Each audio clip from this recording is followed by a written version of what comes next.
The UK's Royal Navy sent one of their warships into the Black Sea, and it was doing a mission between Ukraine and Georgia. It traveled along the coast of Crimea, which Russia is claiming as its own. So Russia fired warning shots and actually began dropping bombs. Now, the UK denies this. They said there was no warning shots, but a journalist for the BBC said he did hear shots fired. The UK is now claiming those were just Russian drills off in the distance. Russia came back and said, if you come again, we will bomb you this time. And the UK's response is, we do not recognize your claims over Crimea, and we are absolutely going to be sending more warships along this route. So we'll see in this game of chicken who backs down first. But Russia has actually said that in conventional warfare, nuclear retaliation is on the table.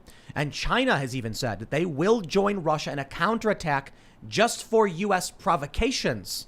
Now, maybe this is all just saber rattling because certainly things like this have happened before, but it does make me worried considering the other news where the chairman of the Joint Chiefs of Staff came out and was like, well, what's wrong with being woke? You know, white rage. I got to understand it. It caused the riots on January 6th. And I'm like, oh, geez, are we capable of defending ourselves? Because it's not just about international conflict.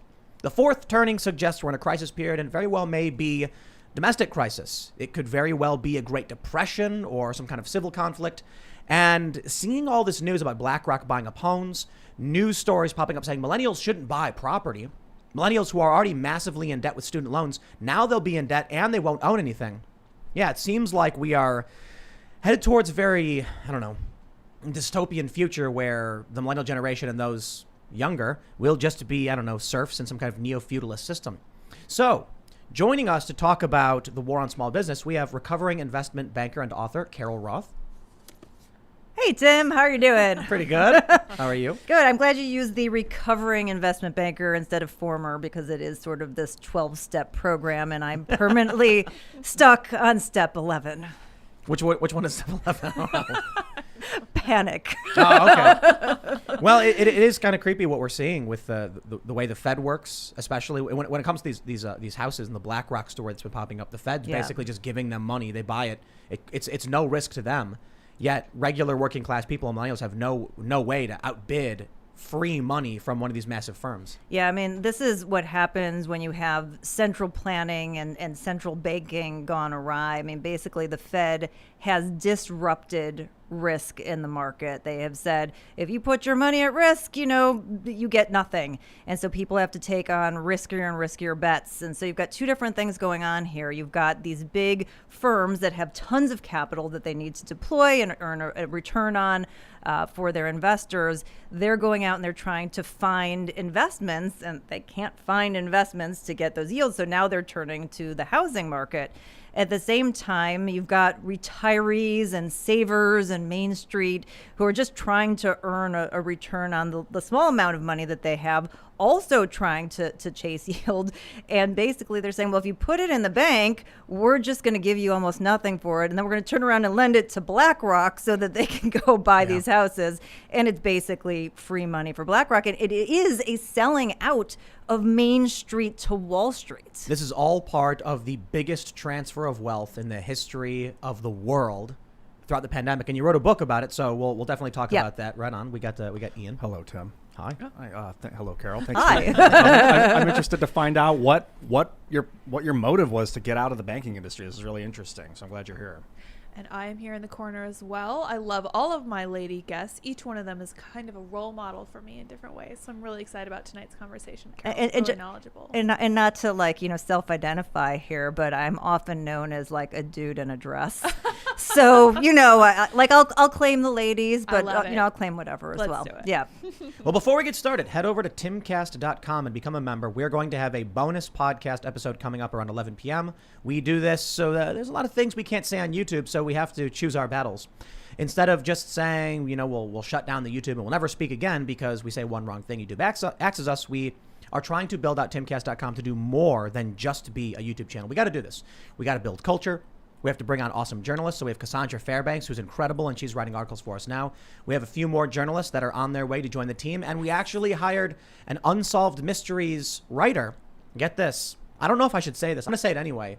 We're actually now in the very preliminary stage of looking into lost Confederate gold in the South. Wow. I got an email from someone, and they were like, we believe we know where this lost Confederate gold is hidden.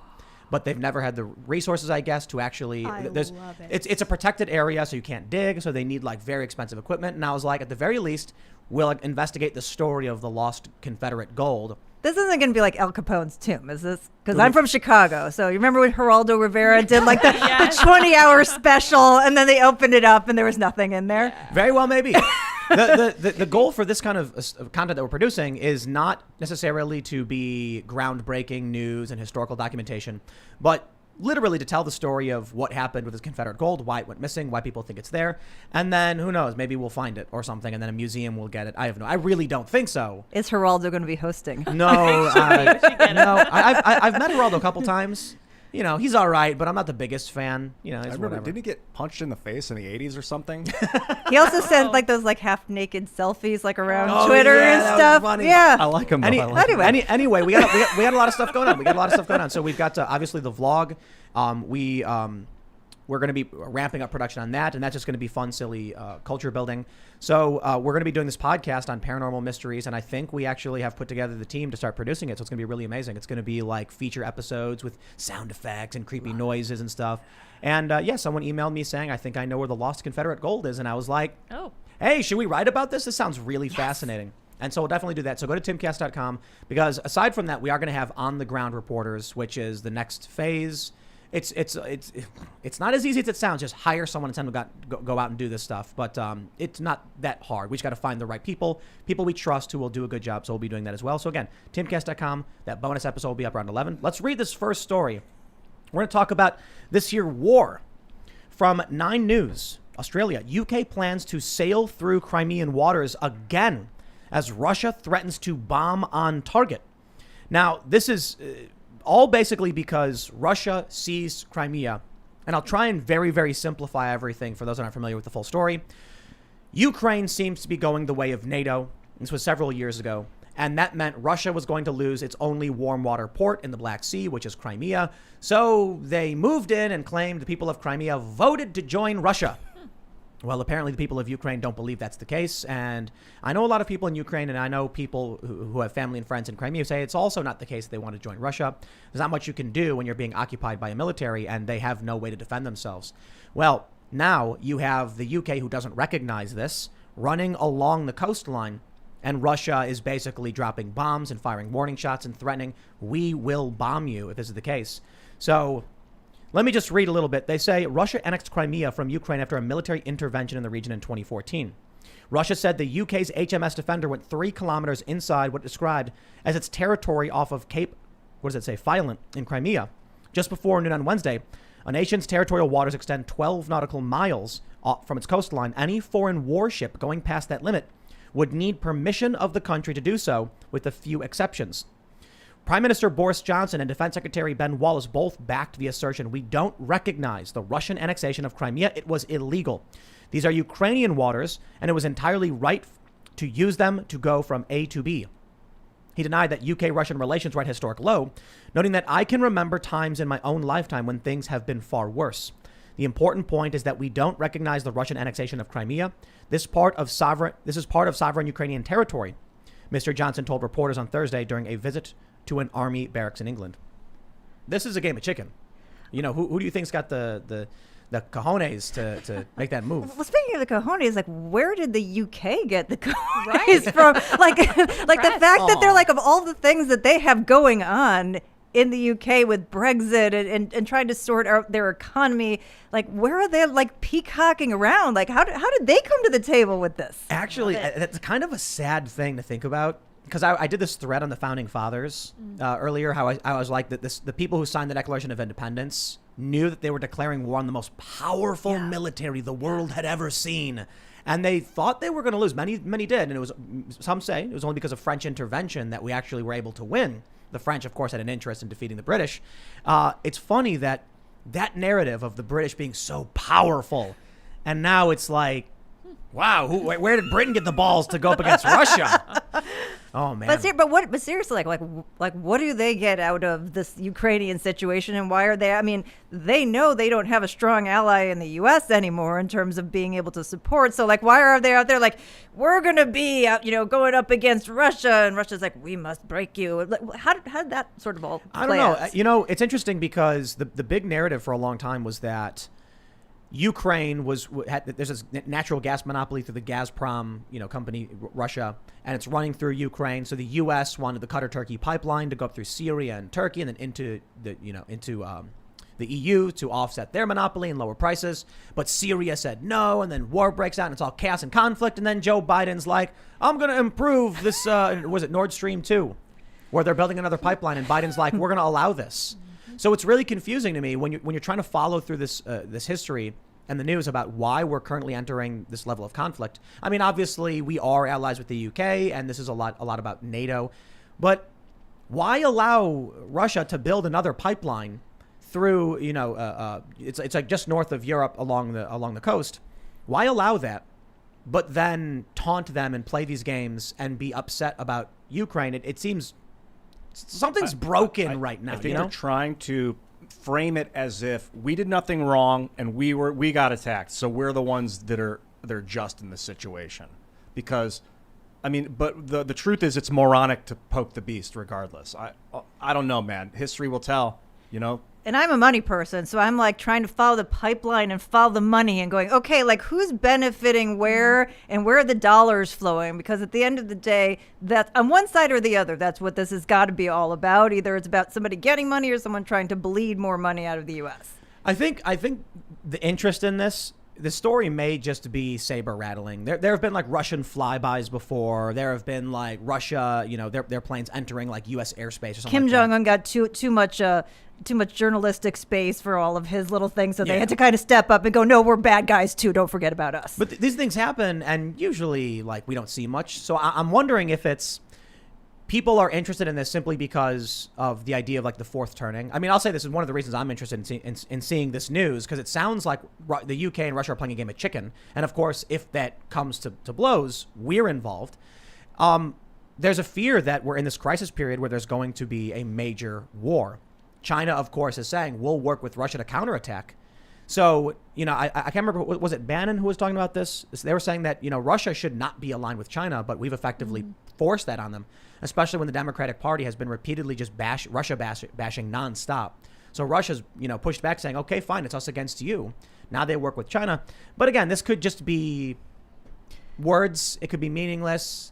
Russia could just be shaking their fist from the shoreline while the UK passes by and nothing ever happens. But it's a great way to put the U.S. in a financial and a national pickle, isn't it? Especially when you don't have sort of strength at the top leadership. Because what is it that we can't afford more than anything else? It's certainly another war. And so from a dollar standpoint, as well from a national standpoint, the split in terms of people who would be for and against that, we don't need that right now. And certainly if you're savvy, if you're in Russia and you're in China, you're aware that we don't need that right now. There's also wokeness, right? This whole critical race theory battle and its subsets tearing at the core of the United States. And now we see the chairman of the Joint Chiefs of Staff just being like outright like, what's wrong with being woke? I take offense to that. I want to understand white rage. And it's like, oh, geez, I can only imagine that Russia and China are well aware of the rift in the U.S. And this is what worries me. If the UK gets bold and says, we're going to drive our boats by, Russia might be like, hey, if we bomb them right now, they can't do anything about it. The U.S. is fractured. Their military's gone woke. So is that, I don't know, what do you think? Is that a big risk, or am I overthinking things? No, I think it's a huge risk, and I think we need to be talking to our little friends in Britain and telling them to settle down a little bit, because like you said, it's sort of moral hazard, right? They're the ones who are going to poke the beast, as you said, but they aren't the ones that are going to suffer most of the repercussions. It's going to fall back on us. So, maybe they might just want to slow their roll a little bit. That scares me though, because we saw China saying that the U.S. is not in a position of strength. If the reality is we do have to be like, UK, please don't bother Crimea. We know Russia stole it, but we can't do anything about it. Now is not a good time. Maybe come back to us in a couple of years. Man, I feel like the U.S. is in trouble. The whole world is in trouble. It's like a house of cards, and if there's a global war, could set us back 10,000 years. I mean, did you see what China was saying about COVID and lab leak? They were like, if you investigate the origins, we need. It was Chinese state media speaking to themselves, saying we need to up production of nuclear weapons to send a shiver down the spines of the American elites. So you got like nuclear saber rattling. Russia apparently they issued a statement saying that their official response to any war, including conventional warfare, like if some missiles go flying, they'll launch nukes. Now, will they really? I don't think so. They're like, we'll respond to aggression, but we will use nukes. I think a lot of this could just be like fist shaking from the shoreline. You know, testing the waters. That could be it too.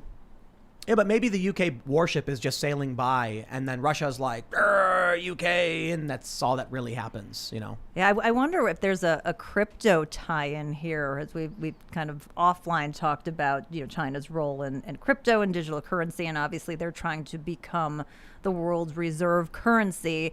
And what a better way to, you know, continue the great work that the Federal Reserve has done in devaluing the dollar than trying to bring us into another war that we need to print a bunch of money for that we can't afford. You know, not to like throw out random conspiracy theories here, but just again trying to kind of connect things that potentially could happen. There could be a tie-in with that. Well, I think it all is. I mean, first of all, we probably don't even realize how much is connected to all of this. Yeah. We might be looking over here at this, you know, UK, the HMS Defender, right, and we're like, wow, what a story. And we might not even know that an actual, you know, conflict with actual live fire happened somewhere else. You know what I mean? Like the news that comes out, for instance, the Gulf of Tonkin incident, which brought us into Vietnam, we didn't actually know the full details for decades. We just got some reports also, later on. I just found out the USS Maine was like a false flag that got us involved in the Spanish-American War to liberate Cuba, from the Spanish Empire. It blew up. No one knew why, and then William Randolph Hearst started printing articles that were like, "Remember the Maine, and everyone went to war with Spain. Okay, so if we're talking about like things that are distractions, so then we had all of these cyber attacks that happened in the U.S. on the pipeline, on the meat plants and stuff, and it's sort of planting the seeds. Oh, Russia's doing these things. Now we've got this conflict with Russia, so yeah. We actually have this. We actually have this story. This is a big story right now. The Daily Mail reports National Guard is preparing for a major cyber attack that would bring down utilities across the U.S. Troops tackle massive simulated breach during 2-week training exercise after hack of Colonial Pipeline brought nation's fuel supply to its knees. All right, I think they're taking it seriously. I'm worried that they're taking it seriously way too late. But yeah, was this on the list? Was this on the list of the critical infrastructure that you're not, that our playbook of here's the things that you should attack? Thank you very much. That was one of the stupid. I can't believe that. What was it exactly? Biden said something to Putin, right? That's what this is. So he gave a list of like, here are our most critical infrastructure things. Here's off limits. Here's what you can't attack. So implicitly, he's saying like, it's okay if you attack other things, just don't attack this.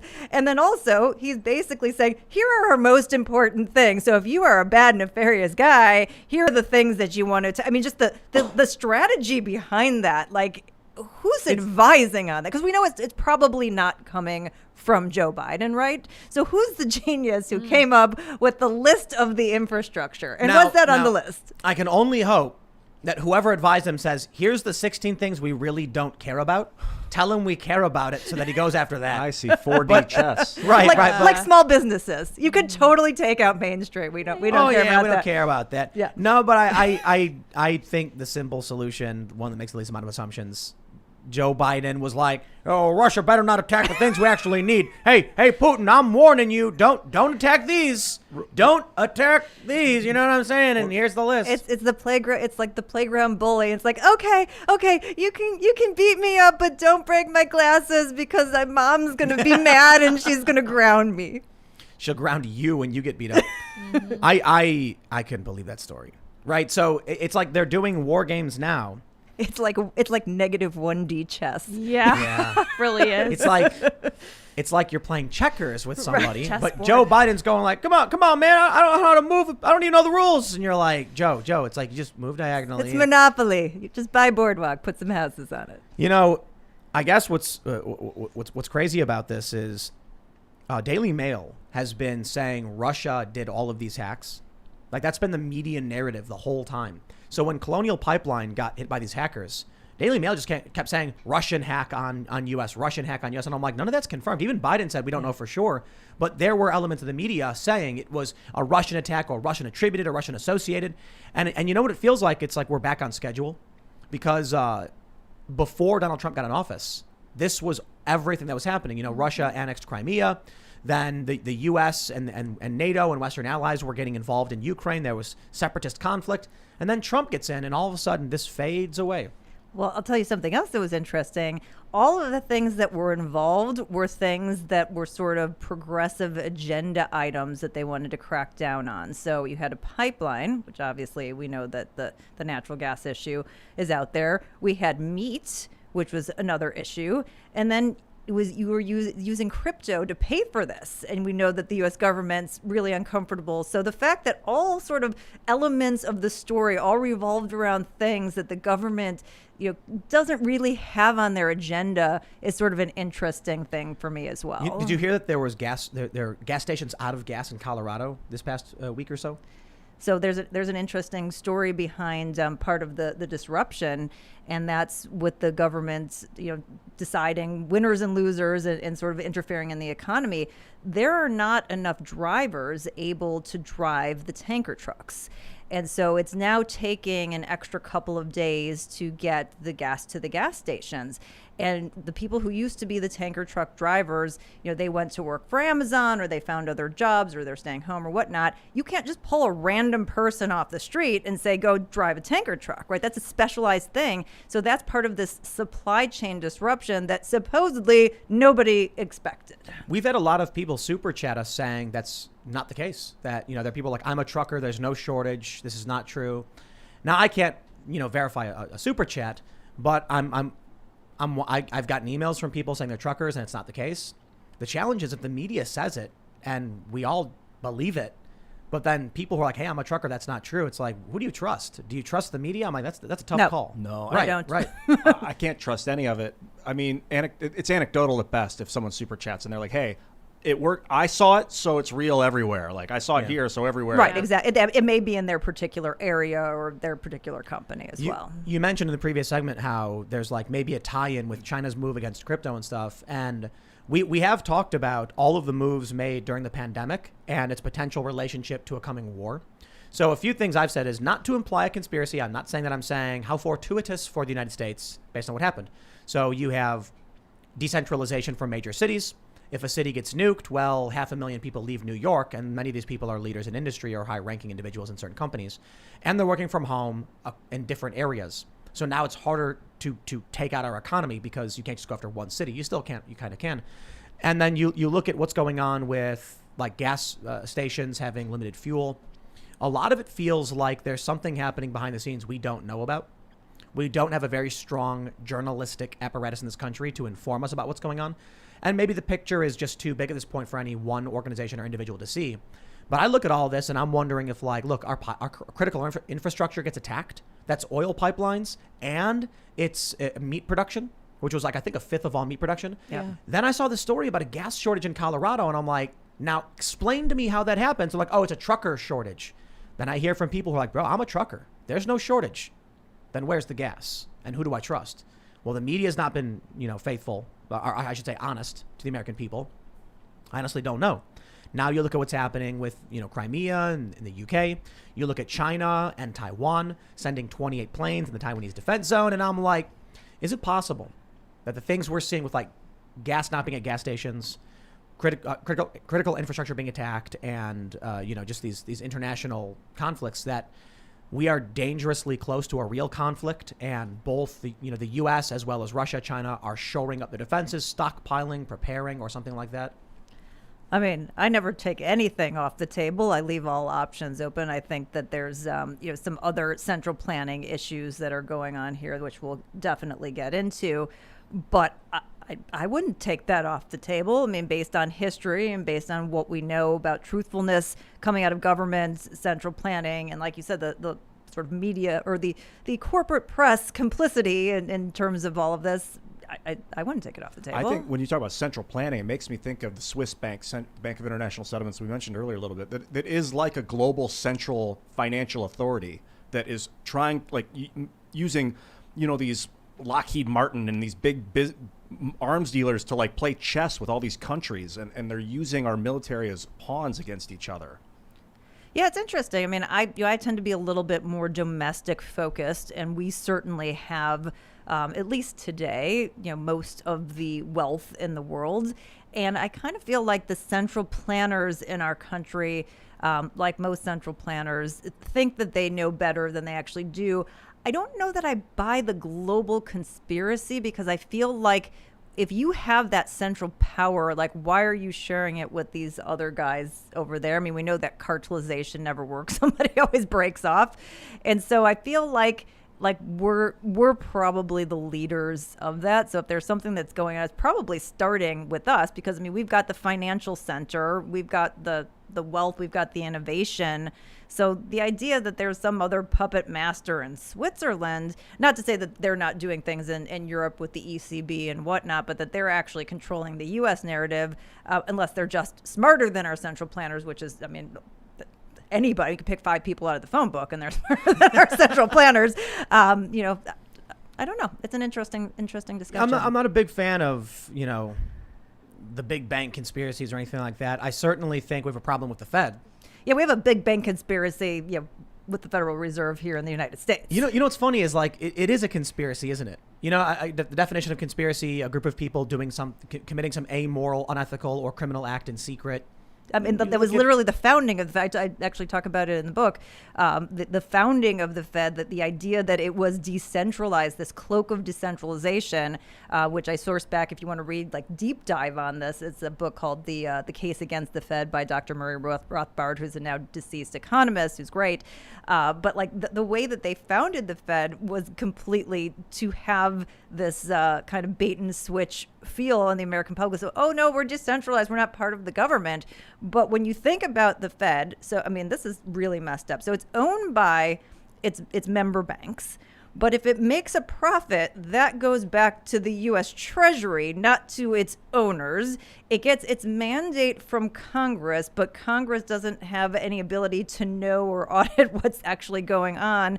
So is it part of the government? Is it decentralized? The way that it's described, is it sort of a big bank government cartel? Yeah, and they call it federal. Give me control of a nation's currency, and I care not who makes its laws. Rothschild. Yeah, was that Nathaniel? Amschel Rothschild. Amschel. I just saw that quote earlier today. Yeah. Bavarian. Was Amschel the Bavarian banker? I mean, he's like the guy that founded the central bank, basically. And then he had 3 kids. I think it was Amschel. He had 3 kids. One went to England, one went to France, and one went somewhere else. And it was the one in England that really created this global banking influence.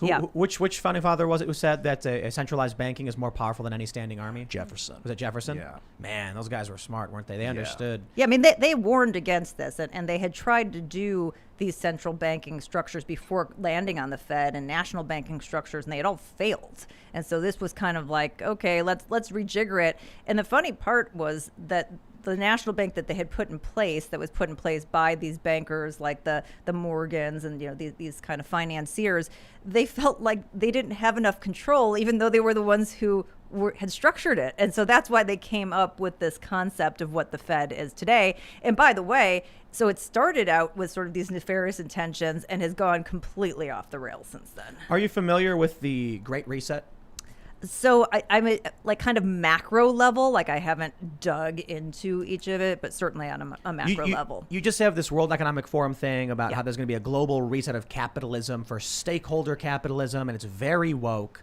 And we start seeing these things happen in the United States with small businesses. A lot of what I think you cover. That's why I ask, because a lot of people have suggested that the moves the government was making, whether intentional or not, greatly benefited this idea of a great reset. 100%. So you wrote a book about the war on small businesses.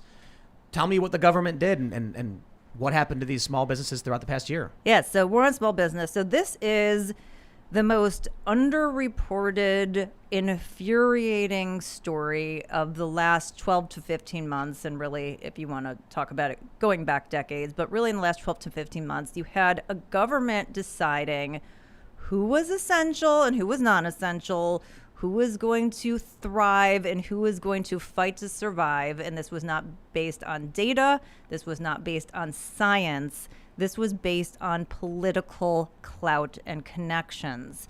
And what that did, and we talked a little bit about it, is it enabled the greatest wealth transfer that we've ever seen in history and the greatest power transfer. You had 7 technology companies in 2020 that gained collectively $3.4 trillion in value in 7 companies.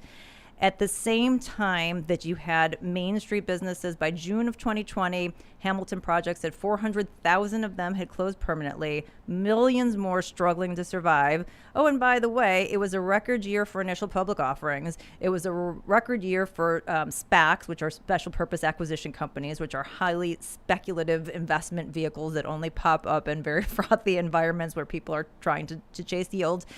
And, again, there's this just giant disconnect. Spenders or savers and retirees, all getting thrown under the bus. And nobody wants to talk about this. Nobody wants to talk about this battle that's going on and that has been sort of laid out for us over the last couple of decades as we've moved away from capitalism to more towards central planning.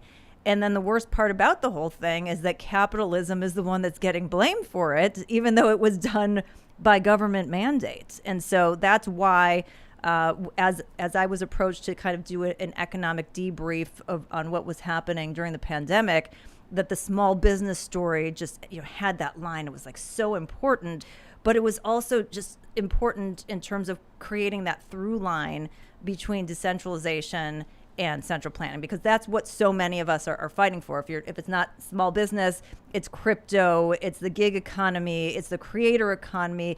All of these are trying to go in a decentralized manner to fight back and have those free market tenants against this consolidated power. And so it's really important for us to all be aligned on that. I want to ask you about something that Biden said, and he said it in a really weird way, but okay, we got the story. Pay them more. Bizarre moment. Biden whispers and blames employers' low wages for worker shortages, then insists inflation will only be temporary. So there's 2 things here. This idea that the reason companies are struggling to find people to work for them is that they're not paying well enough. But we also know that the CDC just extended the eviction moratorium, which is, in essence, free money for a lot of people. There's also the extended unemployment benefits, which is literally free money for a lot of people. Not that I'm suggesting these people don't need that money, but it certainly creates an economic pressure where people are less inclined to work or go seek out work. And so Biden is making the accusation that it's the small businesses' fault, or companies in general, for not paying more. I mean, so basically, this is all part of the plan, and I'll just ask you to keep this in the back of your mind as we talk about this. Like, if you were trying to kill small businesses, if you were trying to only have a handful of big businesses, and you were trying to get people more dependent on the government through UBI, those kinds of things, would you do anything different than what played out the last 12 to 15 months without being just 100% obvious? So, yeah, I mean, you have the government now in competition with the businesses for employees. And I'm all for paying employees as much as possible. I think it's a good business practice. I think that you retain better employees and more loyal. But you don't want to legislate that, because then you've got 16-year-olds who are holding up a sign that says, come see the sandwich shop, who are getting paid $30 an hour when you could just stick that in the side of the road. There's an economic reason behind it. So the fact that we have 9.3 million jobs that we can't fill is because central planners didn't want you to be able to fill them. They wanted people to be conditioned to depend on the government. But we know that the only people who've ever gotten wealthy being on the government dole are politicians. Nobody ever gets wealthy on the government dole. It feels to me like this is all part of the same exact problem. I'll call it a problem, right? So you had the government shuts down in a variety of fashions, different governments, different jurisdictions, shut down small business. Walmart, Target, big box stores, Amazon, they're all open. So they made, what was the number? Was it 3 trillion? So it wasn't necessary. There were 7 tech companies. So, Google, Amazon, Tesla, Facebook, whatever it was. $3.4 trillion in value. Two tiers to that. So like you said, they were open for business. So the small businesses that couldn't be open for businesses saw their customers moving to these big companies and the dollar's going that way. And then you had the Federal Reserve pumping in money to support the stock market. So the stock prices increased. So the value of those companies increased as well. So it was done on two levels. Now think about the next circumstance created by the government. Not only are small businesses competing with the government because they're paying people, but all of the money, I should say most of the money last year went to these big, massive box stores. So who can afford to pay more?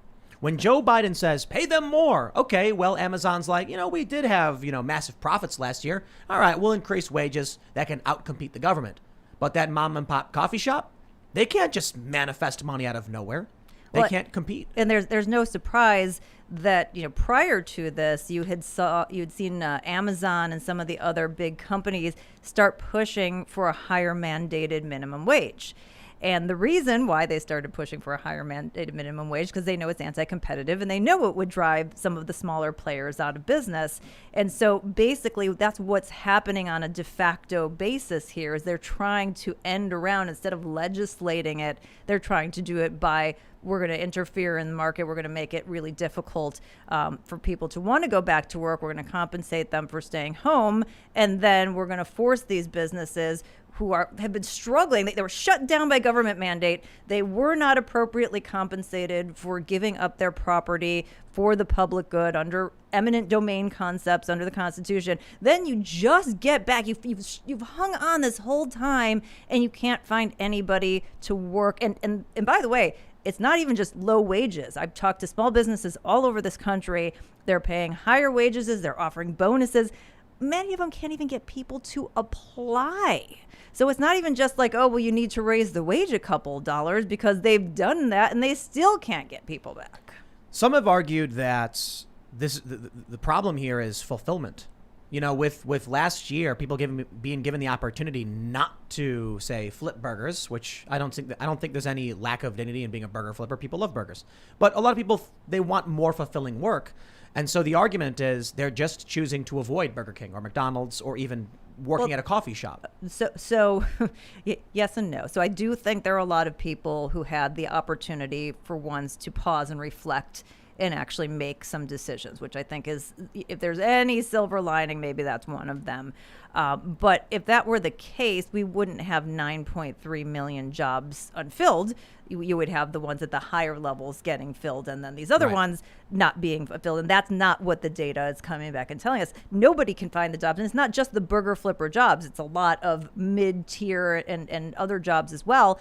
And then the interesting part, if you look at kind of the data around wages, you're going to see, wages really haven't increased. But the hidden sort of data behind that is that a lot of boomers took the opportunity to retire and to opt out of the workforce. So you have people who are making high 5 and 6 figure salaries who said, you know what, I'm going to retire. So those wages have now come out. And when you're computing the average, obviously that brings the average down. So even if you look at the low end, those have gone up enormously. But if you look at it as just one giant pie, it looks like, wages haven't moved at all. Another component too is these are the jobs we can see when we see Burger King putting up a sign saying $500 sign-on bonus or $1,000. Right. What people don't realize is that sourcing raw materials and even manufacturing jobs, a lot of these companies that you don't know even exist are struggling to find people.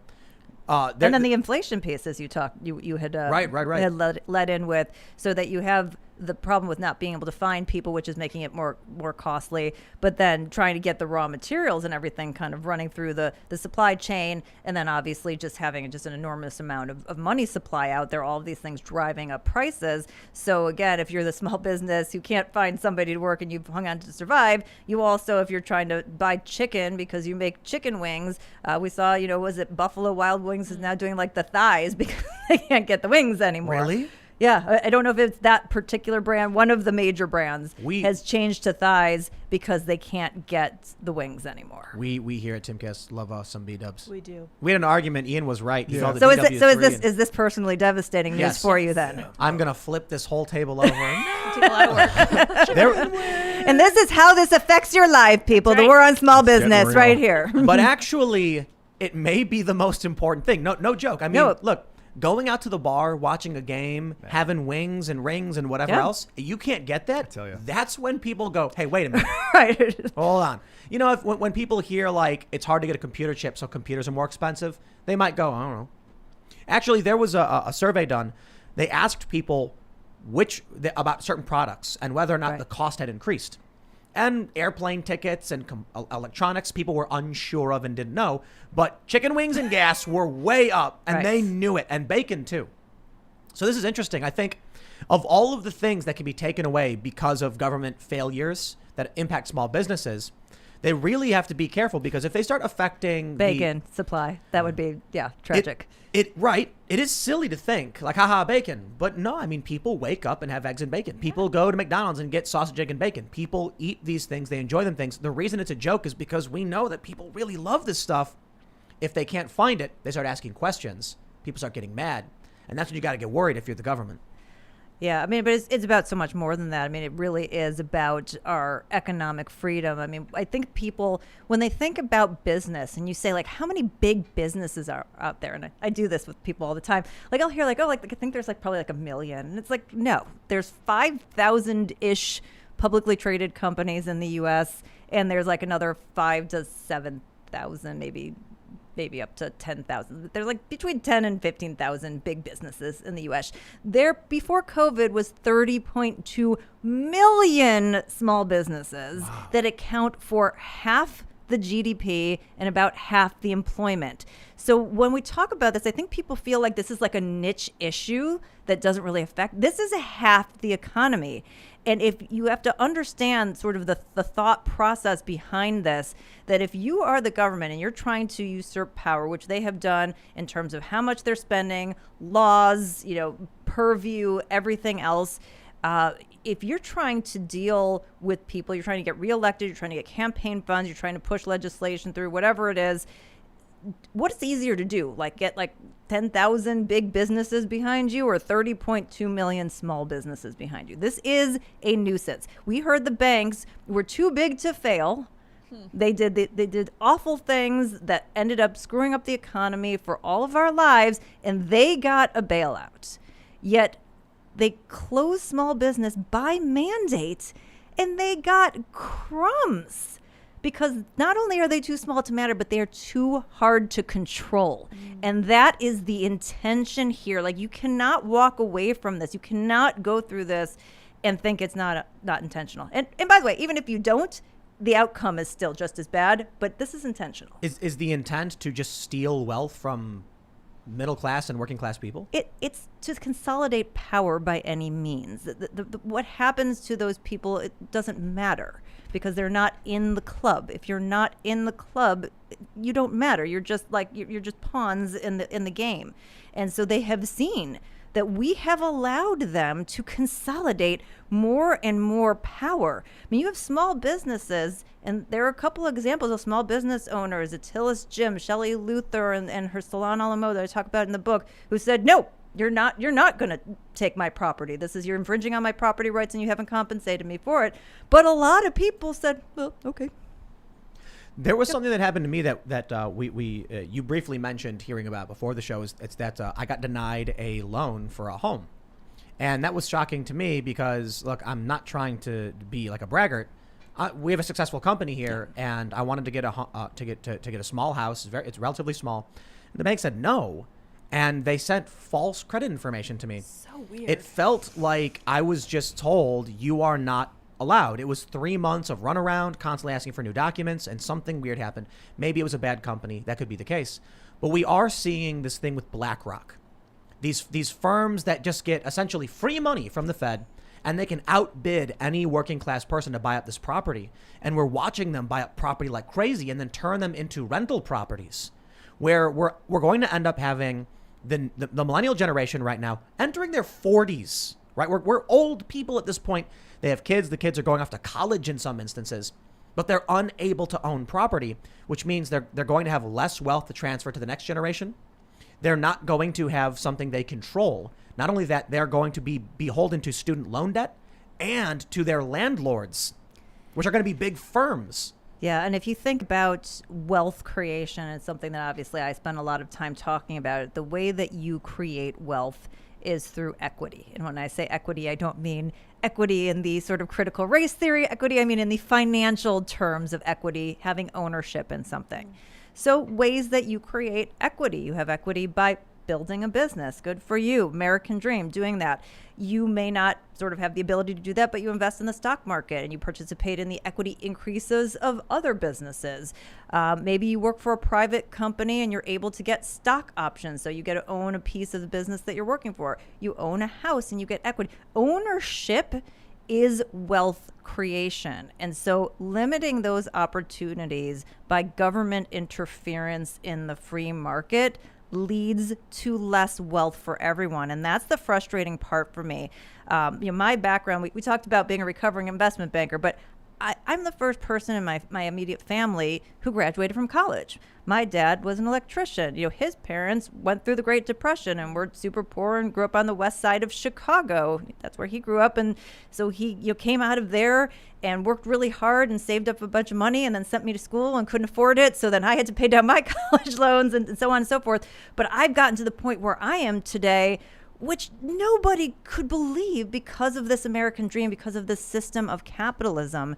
And I've watched it over the course of my career, from whether it's interference in the stock market, and you're seeing this in the ape community and the retail investors who are trying to fight back against the tilted playing field in the stock market. You're seeing this in small business versus big business. You're seeing us move away from capitalism. And we've exported it. We exported it to China to their benefit, and we've imported more central planning to our detriment. And that is affecting the wealth creation opportunities, because with capitalism, the pie grows and there's an abundance ability for anybody to participate in that. It's interesting. I mean, a lot of people talk about a communist takeover here in the United States or cultural Marxism. And then we think about the buying up of all these properties and how it will result in a generation, probably not millennials, maybe not necessarily Gen Z, but certainly Gen Alpha is going to be a generation of renters. What happens when there's an economic crash and not a single individual, or I should say for the most part, 90% don't own the property and can't pay their rent? And then you get a massive government intervention to a big firm saying, we're going to bail you out in exchange for partial ownership. And now the government becomes one of the largest stakeholders in owning all of the buildings that people live in. It may not be communism, but you're certainly walking very close to the government owning where you live. Well, or potentially that you have all of these dollars coming in from China, which we've seen happen as well, and you have people who Chinese people, not American Chinese people, but actual communist Chinese who are buying up properties as well. It's another possible way to infiltrate and take over the country by taking over the wealth creation opportunities. Yeah. So I have some articles I want to show you real quick. This one's from May 28th, Forbes. Realtors will hate me for this, but here's 5 reasons why you absolutely shouldn't buy a home right now. Here's another one. Nearly 2/3 of millennials have home buyer regrets, new survey says. How about this one? Millennials who snapped up homes in the hot real estate market reveal their biggest regrets, from unexpected costs to high mortgage payments. Op-ed. Home prices are going through the roof. Millennials piling into the market is one big driver. Can we talk about the government inflation piece of this as well? Yeah. So this is really fascinating. May report from the National Association of Home Builders said that government regulation adds $94,000 to the average price of a new home built. Jeez. Then go take a look at property taxes and how much those continue to increase every year. So just the government itself is adding more and more cost to home ownership. And if you go back to the market dynamics of supply and demand, how many times do people want to build more housing and they're not able to because of zoning laws or NIMBY or whatever it is? And so we have this constricted supply of housing as well. And so you've got all of these ways that the government is interfering in the market, between the Fed, between the government inflation, between the laws. Well, it's these media outlets seem to be trying to discourage people from owning homes as well, right? So already you have it very difficult for millennials to compete with massive firms. Now they're being persuaded by the media, don't buy a house. Oh, they regret all of it. This is one of the craziest things to me. This millennials buy homes and regret it. I think these millennials, I've said it before, if you buy a house, if you save up for a down payment, you can get can you do zero down right now? I'm not entirely sure. I mean, it used to be a big thing. So I think that they've actually cracked down quite a bit. As you know, Right. They've actually made it more difficult in many ways to get homes. They're not sort of doing this free for all that they Right. did. But as you know, it always ends up bifurcated, where people who you're like, well, how did that person get a house? Gets a house, and then people who have great credit and whatnot are finding they have to jump through a million different hoops. For me, it was a 3 months of hoops, and they ultimately said no. Yeah. But I guess what I want to tell millennials, this message is: if you end up being able to buy a house, if you save up enough, you need as much as you need for the down payment. Maybe it's 5%. So if it's like a $200,000 house, you might only need 10 grand. And not an easy feat for a lot of people, but if you can save up, maybe you have a significant other. If you don't like the house, rental management companies can run it for you. And you are a homeowner and you're a landlord. It's crazy to me that they're trying to tell people not to do this. It's going to create corporations, companies that own the property and the people who don't. That's the direction we're heading in. And I'm going to tell you, man, it's going to be a dystopian future when people don't own anything. But that's the great reset. It's these articles where they're like, home ownership is bad, people don't want it, is the most blatant manipulation I've seen in the last 2 years from corporate media about what we're talking about, the Great Reset. And it's sad that more people don't know that this is manipulation, that this is marketing, and that it's. I mean, they could just say, maybe buy a smaller house. I mean, part of the issue is that we've kind of gone to this McMansion kind of thing. If you think about the square footage of the houses that people grew up in back in the day, well, I'm older than you, but back in my day when I walked to school uphill both ways, the houses were much smaller.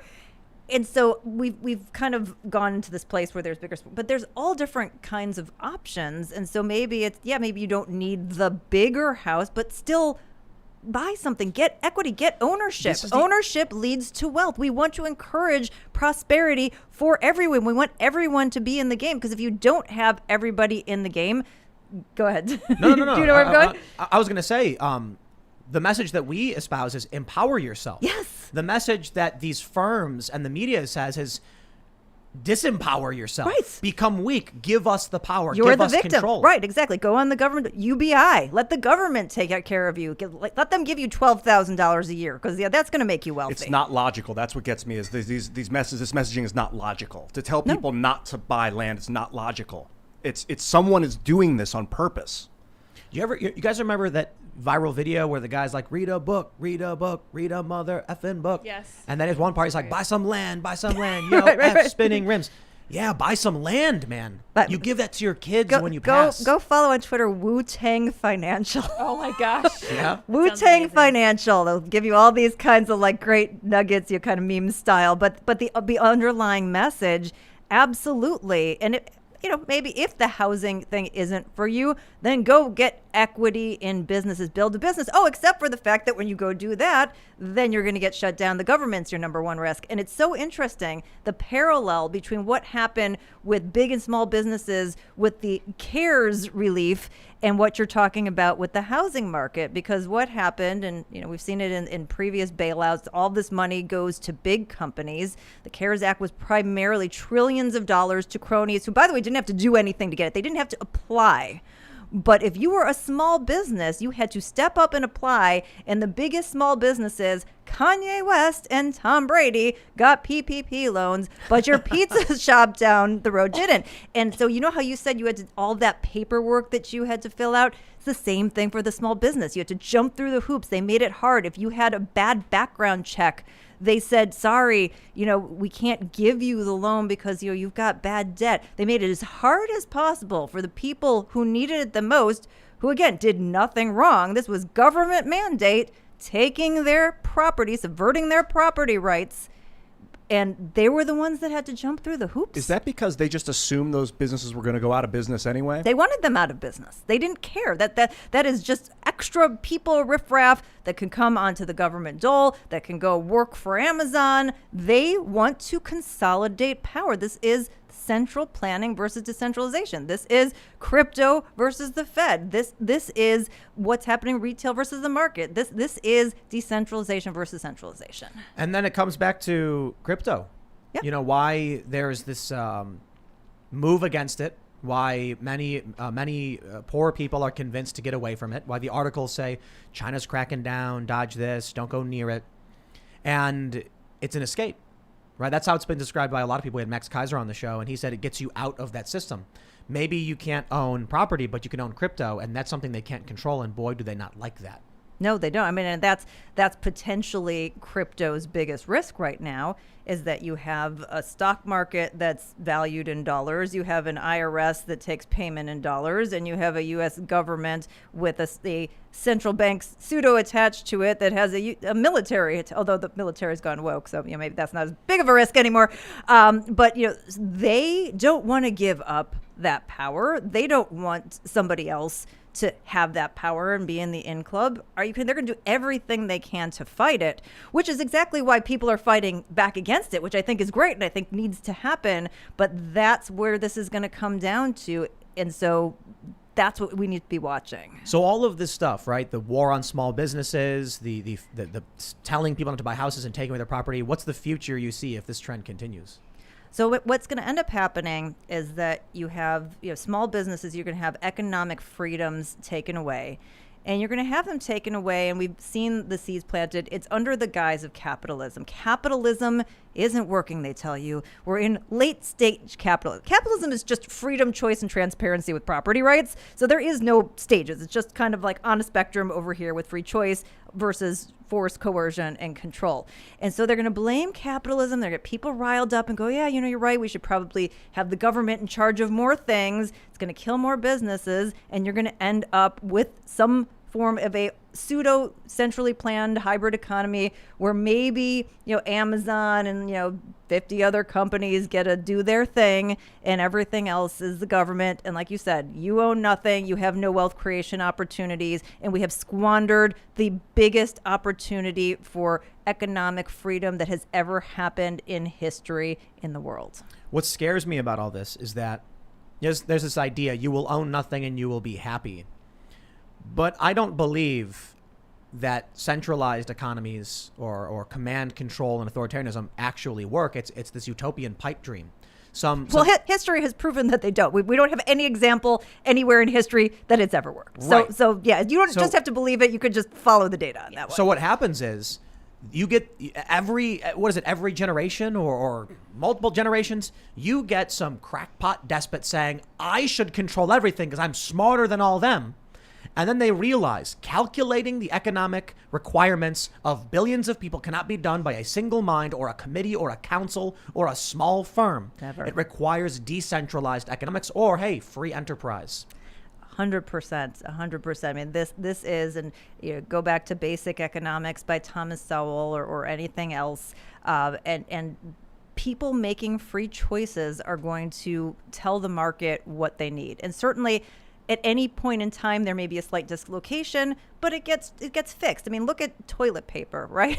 What happened in March of 2020? We had a problem. People decided to have a run on toilet paper. I don't know why that was the one thing, if there's going to be a pandemic that you're worried about, but people cared about their behinds. I have a bidet. Wasn't a big deal to me, but I'm always ahead of the curve. So, Marco Rubio goes out and he writes an op-ed in one of the papers oh, well, we really need to be on top of the supply chain. The market figured it out. In a couple months, there was more toilet paper than anybody wanted. And certainly there are going to be continued disruptions when the government intervenes. But if you let the market sort itself out, it's going to figure it out over time. Yes, there's going to be bad actors. There is bad actors in every system or unsystem, as I like to call capitalism. But you have rules and regulations in place to take care of those specific things that infringe on property rights. but there is never going to be a committee of people who have your best interest at heart. I mean, that's the part that's the worst, is people seem to think that there are these people sitting in Washington who want them to succeed and that they're going to do what's right for them over their own best interest. That is just not human nature. That's why representative democracy doesn't work, because those people do not represent others. They represent themselves, and it's up to the individual to represent themselves. We're in an ancient system right now. It's back to Milton Friedman. Where are you going to find these angels to organize the economy for us? And this is the part where it's like both frustrating and exciting, because like I look at the people who like were the former Bernie bros and progressives and sort of the independents where I sit, and even some of the conservatives. And a lot of us are circling around the same ideas, guys. Like we have the same issues. We have the same problems. We just haven't quite gotten there on the solution. And so I hope that people who may not, who may think the government is the right answer, takes a look at what the government's been involved in, how many laws we have, how much money they're spending, like what their outcomes have been, and go, oh my God, we've got Frankenstein. We got to kill the monster here. And let's look at the other opportunity. Is there a way, even if you think the government somehow needs to be involved, is there a way to bring more transparency and more free choice to everything we do and keep the government out of the way? One of the challenges is the media. We both love it, we hate it. But you mentioned more choices. If people don't know something exists, or how do they find it? How do they buy it? And it's something that I think it was Steve Jobs who said, how do they know they want it if they've never seen it? Yeah. So you have to explore and make things. But to this point, when it came to toilet paper and the gasoline thing that happened just this past month or so with the shortage in local shortages, it was the media. The media started telling people toilet paper was vanishing, so people got up and ran to the toilet paper. Whatever you do, don't buy toilet paper. I mean it. Don't buy toilet paper. I mean, do you have stock in Charmin or something? I'm like, short Charmin. It's like the fire alarm where it's like, don't pull. Like all I want to do is just pull. Anytime they tell me not to do something, or they tell you that it's going to be a panic, like of course that's what's going to set people off. Like this, it's like nobody understands human nature, or perhaps they understand it very well and they're manipulating you. You're right. Human nature is very interesting because language is not literal. It's, when you say don't get angry, what people are hearing is calm down. They're literally hearing get angry, get angry. The word don't's there, but they're hearing get angry, get angry. So it vibrates a different it makes people get. So you want to say like be happy, be peaceful, not don't be angry. It's a double negative. It doesn't work in language, not in spoken language. Calm down is the calm down. Is any woman, you've ever tell any woman to calm down, your marriage will end. Like they're on the spot. Like the two least effective words together in the human language is calm down. I've noticed if you tell people you're happy, you're listening to me, then they start to listen to you, as opposed to in a fight being like you're not listening. Then they stop. Then they're like I'm not listening. Okay, I'm not listening. I'm not listening. So you want to like create positive. Yeah, I mean, this is what improv is based off of. But fun fact with me, I actually studied with Second City. And so I've got a little bit of improv background. And so one of the things they teach you in improv is this technique called yes and. It's like the, kind of ground floor, where is when somebody says something, instead of like saying no and like going in a direction, you say yes. And then you go and you use that to build a bridge to something. And so it's acknowledging like, yeah, I hear what you have to say. And like let's bring this into the discussion too. It's the same thing, but it's communicated in a way that's more inclusive and makes people feel like you're taking and listening to them, which by the way, at the end of the day, that's what a lot of this is about, is people just want to be heard. Right. I want to jump to the story and give a shout out to Mr. Glenn Greenwald. Oh yeah. We have the story from we just have a lot of Daily Mail today. Firebrand journalist Glenn Greenwald slams MSNBC and CNN for dangerous failure to investigate issues and praises Fox as the only news outlet presenting an opposite opinion. It's crazy that we're in this era, because I grew up with Fox News being the bad ones. That was weird and ideologically homogenous. But now it's true. I mean, you look at MSNBC and CNN, and if the government said it, it's true. That's it. Fox, Tucker Carlson, he brings on Antifa. Always. And the funny thing is, so I know these activists, these old hackers, they posted a photo today of themselves with Glenn Greenwald, and they were like, just disparaging their young selves, saying it's not our fault, we didn't change. And I'm like, yo, like, These people used to be fans of Glenn Greenwald, fans of WikiLeaks. Now they're actively defending the FBI and MSNBC and CNN. Like, how does this happen? This shift. So I'll tell you what happened is people have abandoned, and I don't know, maybe it never existed, but it's really gone, I think, with social media in the other direction. They've abandoned the concept of principles. Everything is party, it's politics, it's people, but it's not principles. So I'm on the team, either this is my sports team or it's my religion or whatever it is. And like, no matter what it is, if it's coming from my arena, I'm going to agree it's good. And I'm not saying that, I don't have a set of principles that I'm judging things against. And so, you see this all the time. They do the man on the street segments where you tell somebody a statement and you put a different name attached and all of a sudden they don't agree with the statement anymore. We got to get back to just people you don't like can say things that are interesting and make sense. And people you do like can say things that you don't agree with or you think that are completely insane. And it is every side of the coin. It is the left, is the right. The easiest content, you'll see it from Jimmy Kimmel. He goes outside and says something like, Donald Trump said this, and then he'll get dumb people to say dumb things and then go, haha, look how dumb Trump supporters are. But then you'll see the same thing from people on the right, where they'll go out and say things like, Barack Obama said X, and they'll cheer for it. Aha, that was Donald Trump. Or you get a lot of people who will be like, look how dumb these liberals are and things like that. I do think the tendency tends to be on the left, however, and in the mainstream press. I think for whatever reason right now, you'll find on the right with Trump supporters, with conservatives, Republicans, there's typically more honesty and more attempt at good faith conversation. For example, Steven Crowder trying to have a conversation with Ethan Klein. And Ethan Klein's response, as we see with the mainstream and the left, was to make it a spectacle, to turn it into a bad faith troll. And then the Forbes and Daily Beast and Newsweek all laugh and hoot and yell, aha, we got you, Crowder. Crowder was trying to have a good faith conversation. So I don't know what it is, because it felt like when I was growing up, the left was trying to be good faith, but maybe that was just me being in the matrix. It's very possible. I grew up in a non-political family. I didn't know about any of this. I completely fell tushy backwards into this when Mitt Romney ran for president, because they needed somebody to explain the auto bailouts and all those kinds of things, and private equity. He was a private equity guy. And so they're like, you're an investment banker. Like, you come out. I just wanted to be a game show host, people. That's all I did. I wanted to give away. I still want to be a game show host. But somehow I got dragged into this. And so I didn't, I was just basically whatever my parents said, yeah, okay. But they didn't really follow any of this stuff. And then you kind of get in the middle of it and you're like, what the heck is going on? But the craziest part about all of this is just the guilt by association and the cancel culture, whether you do it yourself or whether it's, you got somebody on the back of your book that some corporation doesn't like, and now they're not buying your books anymore a couple days before book launch. Not that this happened. It didn't happen, did it? Did it happen? So this is breaking news. You could be the first people to hear about this. And this is so disappointing because it's one person who's not even in the organization. So I'm not going to name the organization because I like the organization. It's a big old company who wanted to have me come out and give a speech. And instead of charging my speaking fee, I said, well, if you buy the equivalent amount of the books, then you can give everybody a book. And, it's win-win for everyone. Oh, this is great. And they're talking to publicists and we're working out the details. Well, one outside PR consultant looked at the 6 different names on the back of the book that represent all different viewpoints, because that's the great thing about small business. It brings people together.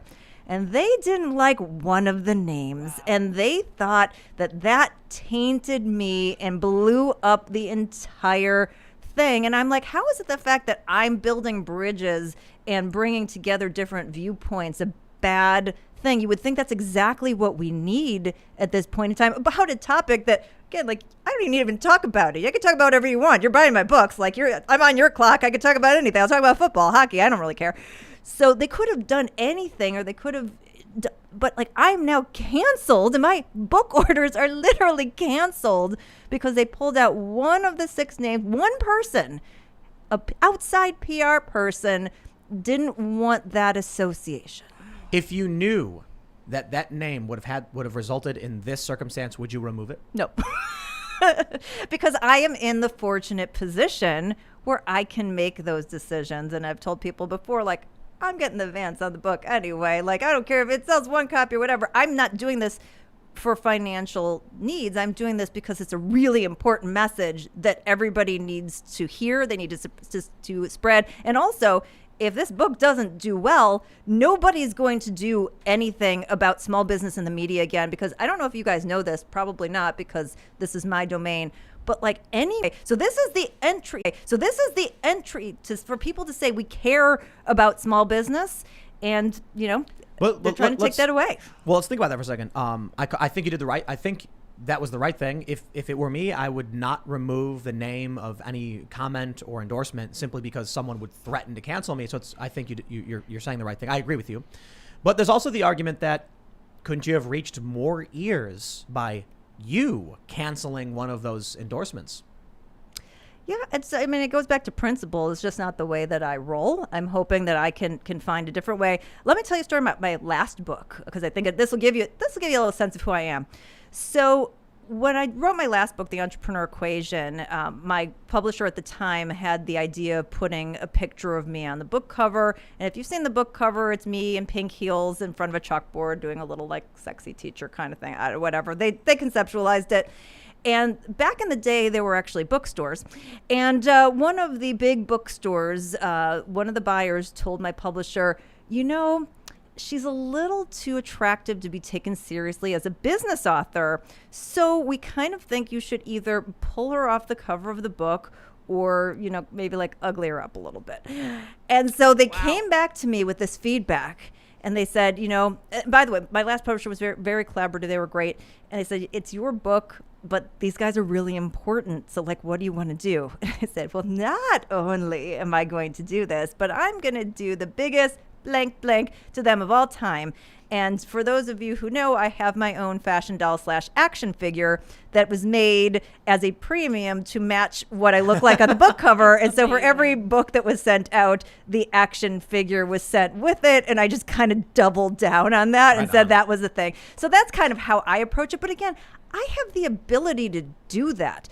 When somebody does care about like that book sale is going to put food on the table, they don't have the flexibility to make the same choices that I do. And so I'm cognizant, which is why I care about these topics, because not everybody can do that.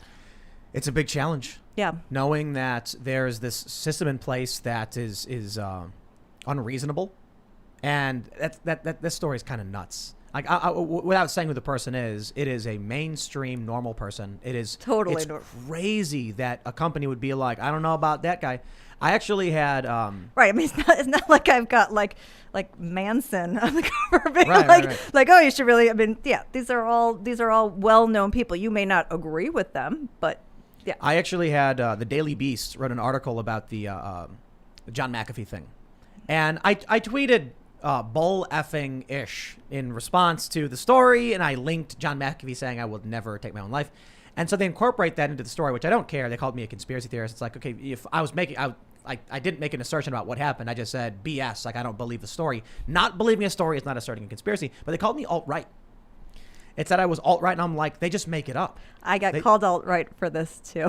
Yeah, it's no, literally, because I had one person they didn't like on the book, which is like hilarious because like I'm an independent like Jewish woman. Like, how am I alt-right? But it's because they know it'll taint. In the future, someone will look back. Now, I was fortunate enough. Look, I go through things in the very normal way. I don't go on Twitter and start screaming like this is ridiculous. Quiet email requesting a retraction and a correction, and they immediately responded with an apology and took it out. I'm lucky that happened. Good for you. Because a lot of there was one period where they lie about people all day and night, and I think the scary thing is that you mentioned the little guy doesn't have the opportunity to make these right. choices. What are you supposed to do when you're going up against a multi-million-dollar corporation that's lied about you? And there's not much you can do. So I look at it this way as well. I was flying on American Airlines once, and our flight got delayed because of a major storm. I think it was in Dallas. And so I went on Twitter and tweeted them like, hey, is there any update on this? I couldn't get through the phone line. And the next thing I know, they were like, Mr. Poole, we're going to take care of you and make sure everything is perfect. Step to the line right now and let them know. And I walk up to the line. I look to my right, huge line, hundreds of people waiting. And I'm like, this is kind of screwed up. Because they don't fear the regular person who can't do anything about their circumstances, but they're worried I could tweet and cause them problems. I don't like that idea. I don't like tweeting at companies, but sometimes it's the only way to get them to react. Well, it's interesting. So tying it back into what happened, with COVID and small business and PPP, this is exactly where the structure of PPP failed so badly, is that they put, these parameters where you could have millions and millions of dollars in assets and revenue, and you could still go in and apply for these PPP loans. So if you're a bank and you've got like the guy who's got millions of dollars and you've been doing business with them, and then you've got like this pizza shop that's like struggling to make it, like whose loan are you going to fulfill first? Of course you're going to fulfill your good customer. Should never been put in that position in the first place. And so that goes back to a flaw in the structure. It's hard to fault the person who has the loyal relationship, whose business is also going to depend on it. But why was it structured that way to begin with? And I think those are the questions we need to continue to ask. We need smart contracts to dole out these things. Like this is part of the great thing about cryptocurrency is there's no middleman to decide what's going to happen or where it's going to go. You have the parameters and it fits, and there it is on the blockchain out in the open. Which is why it's a threat to them. I'm optimistic. A couple days ago we were talking to Bannon. He was saying we're winning. Once these moms see what happens to their kids, what these schools are teaching on August 15th, it's going to be crazy. And that was a really, really good point. I'm also confident because of the things we're doing over at timcast.com and the tremendous support we have from all of you who are members. You guys are amazing. We're able to hire journalists. We're expanding like crazy. Things are going better than ever. We're trying really hard to move away from YouTube because that was putting all our eggs in one basket, and it's very, very dangerous. We're trying to build something substantive. And so I'm confident that not only are we going to succeed with the support of our paying members, we're finding new ways to generate revenue, new ways to support real news and fact check. And all of that makes me optimistic. And there's another thing that makes me really optimistic is seeing stories like this one. Brian Stelter's revised anti-Trump diatribe hoax tanks with less than 2,000 copies sold in its first week, despite massive book tour and launch party, as ratings for his CNN show dropped to its lowest of the year. Seeing this happen, he sold 1,738 copies in his first week. Wow. That's very, very, very few books. So here's the thing, is that I guess when people hate watch a show, they don't hate buy the book. I mean, because and again, I don't like to pick on people's livelihoods, but I do feel like based on everything I've seen, there are a lot of people who watch the show that most of the commentary isn't, oh, I'm enjoying this thing. It's literally hate watching. It seems like that's the big part of his audience, which I think is hard to translate. At the same time, I'm not going to make fun of that number of book sales because, I've got a book that's coming out. I've got big corporate media who doesn't want to cover it. I've got big corporations who are canceling me. So I might do worse than Brian Stelter. Sure. But this is a guy who goes on TV and he tells people not to watch other shows. He's got this massive CNN platform that's ratings are in decline, and now he can't sell his book. I mean, this is a guy who was getting over 1 million viewers. Now he's getting around 700,000-800,000. It's going down. Hey, that's still a lot of viewers. It's more than I'm getting. But you see that decline. At the same time, look, I'm not trying to. There is a bit of, I guess, spite in like, haha, watching someone fail and everything like that. But I genuinely think what he does is dangerous. What CNN does is bad. They lie. They manipulate.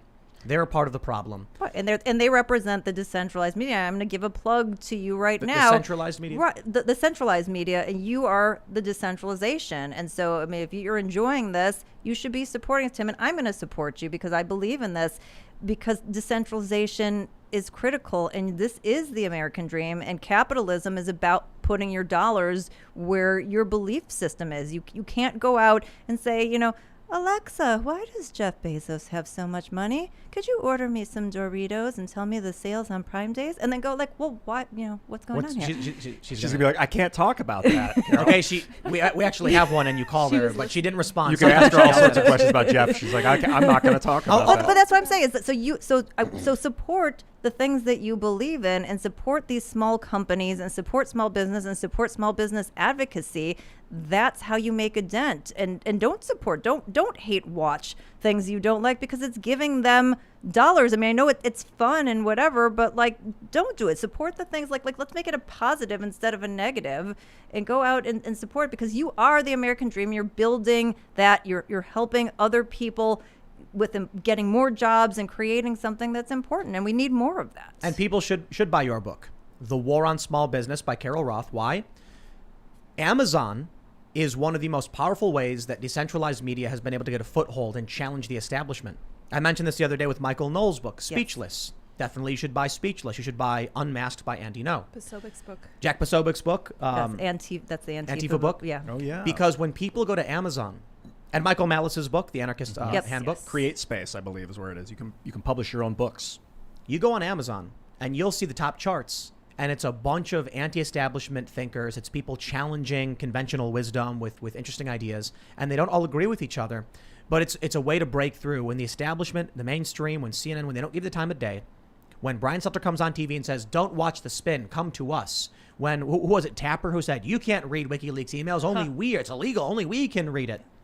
You can now find the honest and dissenting voices because Amazon has to put them in the ranking same as everybody else. Granted, they do ban books, which is another scary component of this. But so long as we have that opportunity, if everybody buys your book, we can get this top 10 list, which is going to include a bunch of people of varying political ideologies. And what'll happen is a regular person will be browsing Amazon. What do they see number one? They see Carol Roth number one. They say Michael Knowles or Andy Ngo or people like Ben Shapiro or Dave Rubin. And now they're going to get an idea they normally wouldn't have got from CNN. So this is so interesting. So this is a good sort of capitalism debate, because I had been directing people to bookshop.org, because I don't know if you're familiar with bookshop.org, but what it does is it fulfills books from local small business booksellers. Cool. So you get to not only support small business advocacy in terms of the book that you're buying and learning these concepts and spreading the concepts, but you actually get to put a couple dollars towards the small business. But it's an interesting point, because at the same time, if it doesn't chart well on Amazon, then the people outside, the ones who are buying it here, also don't get. So I need you to buy 2 books. Could you buy one on Amazon and buy one on Bookshop? Give it to a friend. No, but seriously. But it is an interesting sort of question: is do you want to to take down and get some foothold? Do you need to chart on the big place and change minds, or do we support the small guys and win in that direction? And maybe they're not mutually exclusive. No, I don't think they are. I think you should support both. Yeah. I want to rub CNN's nose in it a little bit, because I got the story. Okay, this is important, guys. I need to beat Brian Stelter. There So you even if you don't care about this book, I can't sell fewer copies than he does. Well, no. I'm going to bring up Acosta. Great point. So this is a story from 2 years ago. President Donald Trump, CNN's Jim Acosta spar over journalists' book sales. Granted, it's from 2019. It's still kind of funny. So Trump is talking, and then they say he was asked about Mohammed bin Salman. And then Trump flips the script saying, I don't really care about offending people. I sort of thought you'd know that. Flips the script and says, by the way, to Jim Acosta, by the way. By the way, congratulations. I understand your book. Is it doing well? It's doing very well, Mr. President, Acosta said. Trump seemed astonished. Really? I'll get you an autographed copy, Acosta offered. It's from Deadline, by the way, not from Fox News. They say, Acosta's book isn't doing that well. It's in the 1300s on Amazon. He was previously zinged on the lagging sales by Fox News host Sean Hannity, who called the book a disaster and an epic fail. So yes, like you said, it's people watch these shows because they hate Trump or they hate the right, not because they like Acosta's reporting, not because they like Brian Stelter. So when the name pops up that says Stelter, they say, I don't care. If the book was Why Trump is Bad by Guy Who Hates Trump, they might actually buy that book. Yeah, well, and my issue on principle and not personage is that he's got a show called Reliable Sources that does not have reliable sources. And so if you run a show that's not named correctly and your book is called Hoaxed, I don't really know what I'm getting inside the book. Yeah. Let's jump to a story. Lydia, by the way, is laughing at me. Yeah, it's true. You have no idea what you're getting. We'll just do a hard segue into this Mumford & Sons thing. Oh, and yeah. just I've been thinking roll about through it. this one. Yeah, so we got the story from Timcast.com by Cassandra Fairbanks. Mumford & Sons guitarist leaves band after outrage over him praising Andy Ngo's book. It's kind of a crazy story. It's a roller coaster of emotion. They say following intense backlash after he praised Andy Ngo's book, he apologized for endorsing the book. Over the past few days, I have come to better understand the pain caused by the book I endorsed. I have offended not only a lot of people I don't know, but also those closest to me, including my bandmates, and for that I am truly sorry. As a result of my actions, I am taking time away from the band to examine my blind spots. For now, please know that I realize how my endorsements have the potential to be viewed as approvals of hateful, divisive behavior. I apologize. The apology tweet, which was put out in March, has now been deleted. On Thursday, he wrote a Medium post explaining his decision to leave the band, saying that he wants to be free to speak his mind. He mentioned that it wasn't just the endorsement that was the problem. He goes on to mention that actually apologizing was the next sin that caused the mob to come after him. So I find this to be actually an interesting story because it shows that when you're confronted with an angry mob, there's nothing you can do. So it's what should someone do? Because look, it's not just the left. Now, we typically say the left is all about cancel culture, but it affects the right as well. Yeah. I mean, listen, I just have a thing in life, and my husband will tell you this. This is like the one thing that drives him crazy about me. I will not apologize for something if I'm not sorry. So, like, my husband gets like 2 apologies a year on things. There are a couple of times when I do things, but most of the time there's something like, no, I'm not sorry. I'm not apologizing. You don't apologize if you're not sorry for something. Yeah, and you shouldn't be sorry for speaking and having a differing opinion. No, my version of apology is to change my behavior. If I really am sorry for what I did, I'm going to make sure I don't do it again. And I'm going to do something better that's... I'm not going to what makes you cry sorry? and yell about it. What's this thing about apologizing to people that have nothing to do with it? Like, to me, if you wrong somebody, if I wrong you, Tim, I'm sorry to you, but I don't need to apologize to the rest of the world. That, like, this is between the two of us. This is a very personal thing. Like, why have we dragged everybody else in the peanut gallery into this concept of apologizing? Like, I don't need to apologize to you. It had nothing to do with it. This was between the two of us. Like, this is a very personal thing that everyone wants to get in the middle like of. Virtue signaling, it seems like. Well, to shout out apology to the atmosphere. when this Mumford & Sons guy says, hey, Andy, great book, you're very brave, all of these people get mad saying you're supporting the far right. So they're personally offended and they demand he apologize to them. I understand that they're personally offended, but it has nothing to do with them. He didn't tweet something to them, so he can't be sorry to them. You can't take into account every single person, to take the temperature of every person. That's why we have the concept of free speech, right? The main issue, I suppose, is that what really happens if you step back is that Mumford & Sons was set to lose money. And so he's like, a bunch of people are mad at me for doing a thing I don't understand. If I do nothing and we lose money, so he apologizes. The apology didn't work. They lose money no matter what. So then he says, wow, apologizing was a big mistake, which is funny because, look, my question, I'll throw it back to you, Ian. What makes you sorry for something, right? You said if you did something and then you were actually sorry, you'd say you're sorry. It's empathy. It's if I see that you're hurt, I feel that. And I want to make sure you don't feel that again. But what if people are hurt for something nonsensical like he recommended a book? Or he didn't even recommend it. He just said, great job. Then I still empathize at your pain, but I will let you know I'm not going to change my behavior because this is why I feel it's righteous. Well, and let me tell you about the money angle, too. This is very interesting because I, at one point, was going to write a book kind of about the actual financial implications of these outrages. And people get very angry and they say, we're going to boycott something. And then they move on. And so if you think about SoulCycle or you think about all of these different companies that have gotten caught up, I know very few of them that have had those kinds of financial implications because people were outraged. Now, granted, there are some like major cancel culture issues that have some short-term implications, but a lot of times when you have these like big brand things like, oh, I'm not gonna go to SoulCycle anymore, we're like, when's the last time you got on a spin bike? Like, never. So it's a lot of times it's this vocal minority that has nothing to do with your fan base. Now, granted, if it's literally your fan base, then maybe you need to think about it, but a lot of times it's just like a bunch of course of trolls, and then they like move on to something else next week. And so I think a lot of times people panic instead of just letting it blow over. We'll think about the ramifications of offending a fan base. Should you just be, especially in politics, a personality that just says whatever your audience wants to hear because then they'll give you money?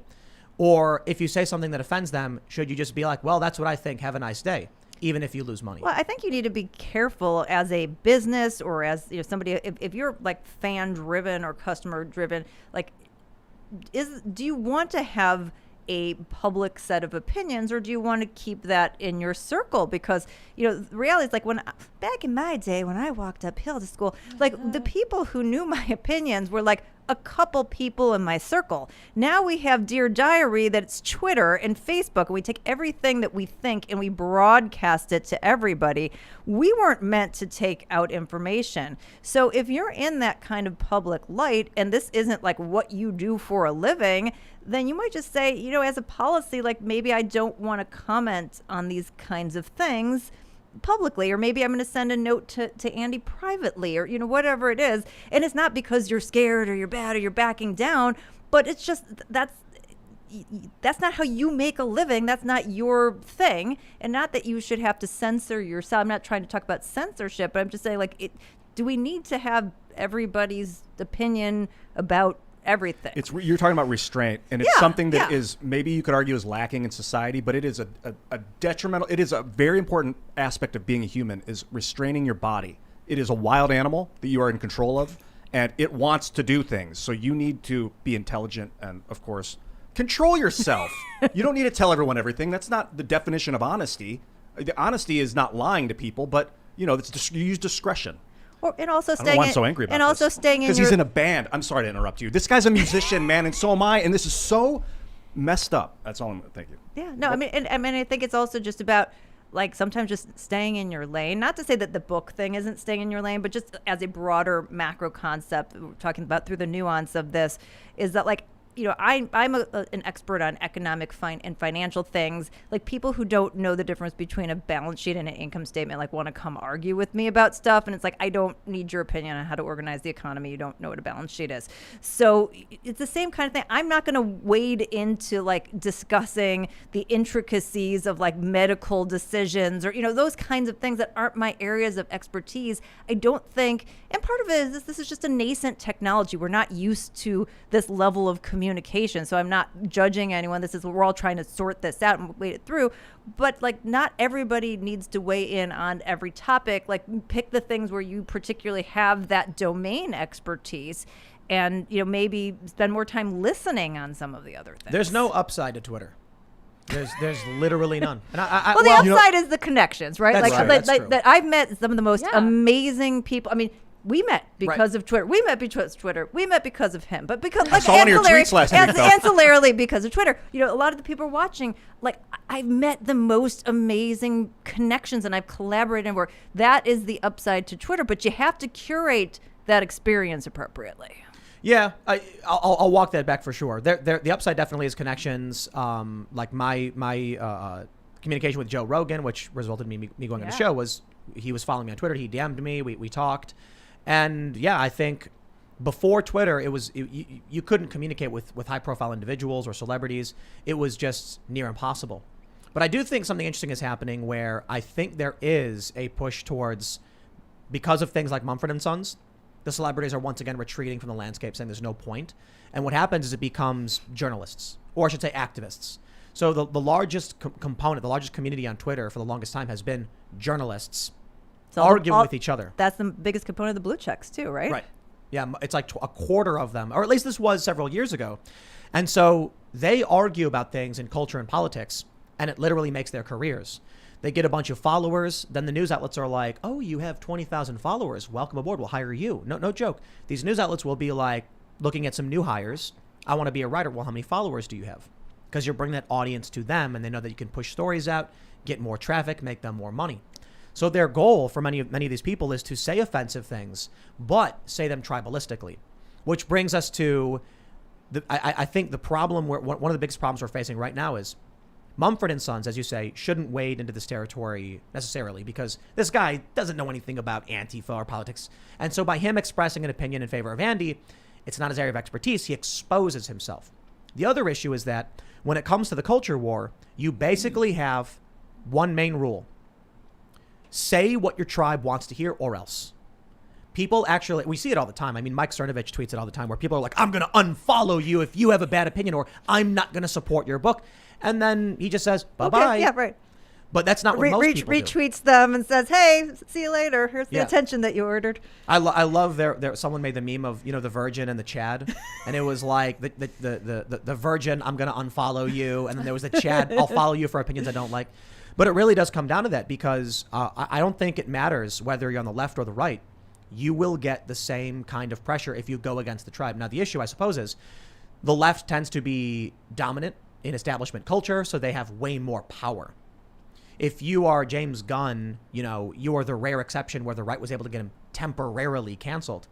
But on the left, I mean, they can turn a tweet from a guy with 100 followers into destroying someone's life. So that ties back into sort of big tech and the algorithm. I'm sure that any of you who are on Twitter have noticed the kinds of things that trend are always bad, negative, baity types of things. I mean, a lot of times they have the tweet level underneath them, and you'll see something where it's got like 1,000 tweets or whatever, and it's like, put right up there in the trend so that people can see it. And a lot of times it's calling out people by name, and it's, that's the algorithm. They could put up positive stories, right? You could trend positive stories, but that's not what they choose to put at the top of the algorithm. And we know it's not just based on the data and who's talking about it, because you can see the number of tweets, and there are things that have lots of tweets that kind of don't register, and there are things that have very few tweets that all of a sudden, like, oh, you might be interested in this. Take a little smell of this. What do you think about this? What is up with people's obsession with drama and gossip and all that? Human nature. Why is that? Human nature. I mean, I guess it goes back to Human like nature. Tribes. Yeah, like tribes Tribes, talking human about nature. is that Hunter a bad guy really? Like, is he going to hurt us? Do we need to take him out? So they would gossip about their tribe, I guess, and now it's like all across the world on Twitter. I mean, yeah, Twitter for sure, and it's taken over political discourse and politics, where we should be discussing what businesses are doing, how it's negatively impacting, what government is doing that's negatively impacting small business, how it's impacting someone's life. But you'll end up with a lot of people in this space who are more interested in, I'm not going to say the guy's name, but ambushing Steven Crowder instead of actually having a legitimate conversation and turning it into a drama moment for some clicks. And then you see Newsweek, coming out and being like, oh, and it's like, Newsweek, you're supposed to be a prestigious magazine. How is this news? Snap. Yeah, you'll get people who will like see a tweet from someone and be like, this is what we should all be talking about. And it's like, half the time these tweets are from people who are just sitting there like on their toilet, and they're like, and like, you've got the most breakthroughs in science. It's the most epic breakthroughs in science ever seen and witnessed by humanity in the last 20 years. And like, I don't see much laser spectroscopy advancement, quantum, microscopes that are now able to see 33% better. There's a new microscope that hits cells without heat, so it can see it like 25% more clearly. It's like this is, but like, millions bro. of small businesses have been either directly murdered or like on life support. And they want to talk about the drama moment. What's the solution? I mean, it goes back to us, right? At the end of the day, this is like, we're the ones that have to safeguard freedom. We're the ones that have to make better choices. I mean, your Twitter feed literally is your own curation. You can curate it any way you want. You can decide who to follow. You can decide how to engage. I was sharing with you guys offline that like one of my best decisions for my mental health on Twitter was to not respond to like provoking questions or explanations, because it's just not a format in 280 characters to have that rich, nuanced dialogue. There are other followers who will jump in and have that and do that for them. But like, for me, that doesn't work. I'm an empath. I'm a problem solver. Like, that's not a good combination. So I just think we need to, in every aspect, we just need to be more intentional. I mean, we're so lucky to be living where we are and in this time and this place in history. And we just take everything for granted. And so we don't put the dollars towards the small business entities. We don't curate more positivity and lift up more people in our Twitter feed. We don't empower people to make better decisions. I mean, at the end of the day, America is great because of us. It's not because of our government or even because of a piece of paper. in spite of government, Yeah. Well, let's read some super chats. If you haven't already, friends, you can smash that like button and send your super chats this way. You can also go to timcast.com, become a member to support our fierce and independent journalism and the unsolved mystery stuff. Where I probably shouldn't have said it because we're so preliminary about like doing an investigation into the lost Confederate gold. Someone doesn't beat us to it. Next week, where are you, Tim? I can't wait. I've been waiting for it. You talked about it a week ago. Where is it? Yeah. Oh, we got somebody on it.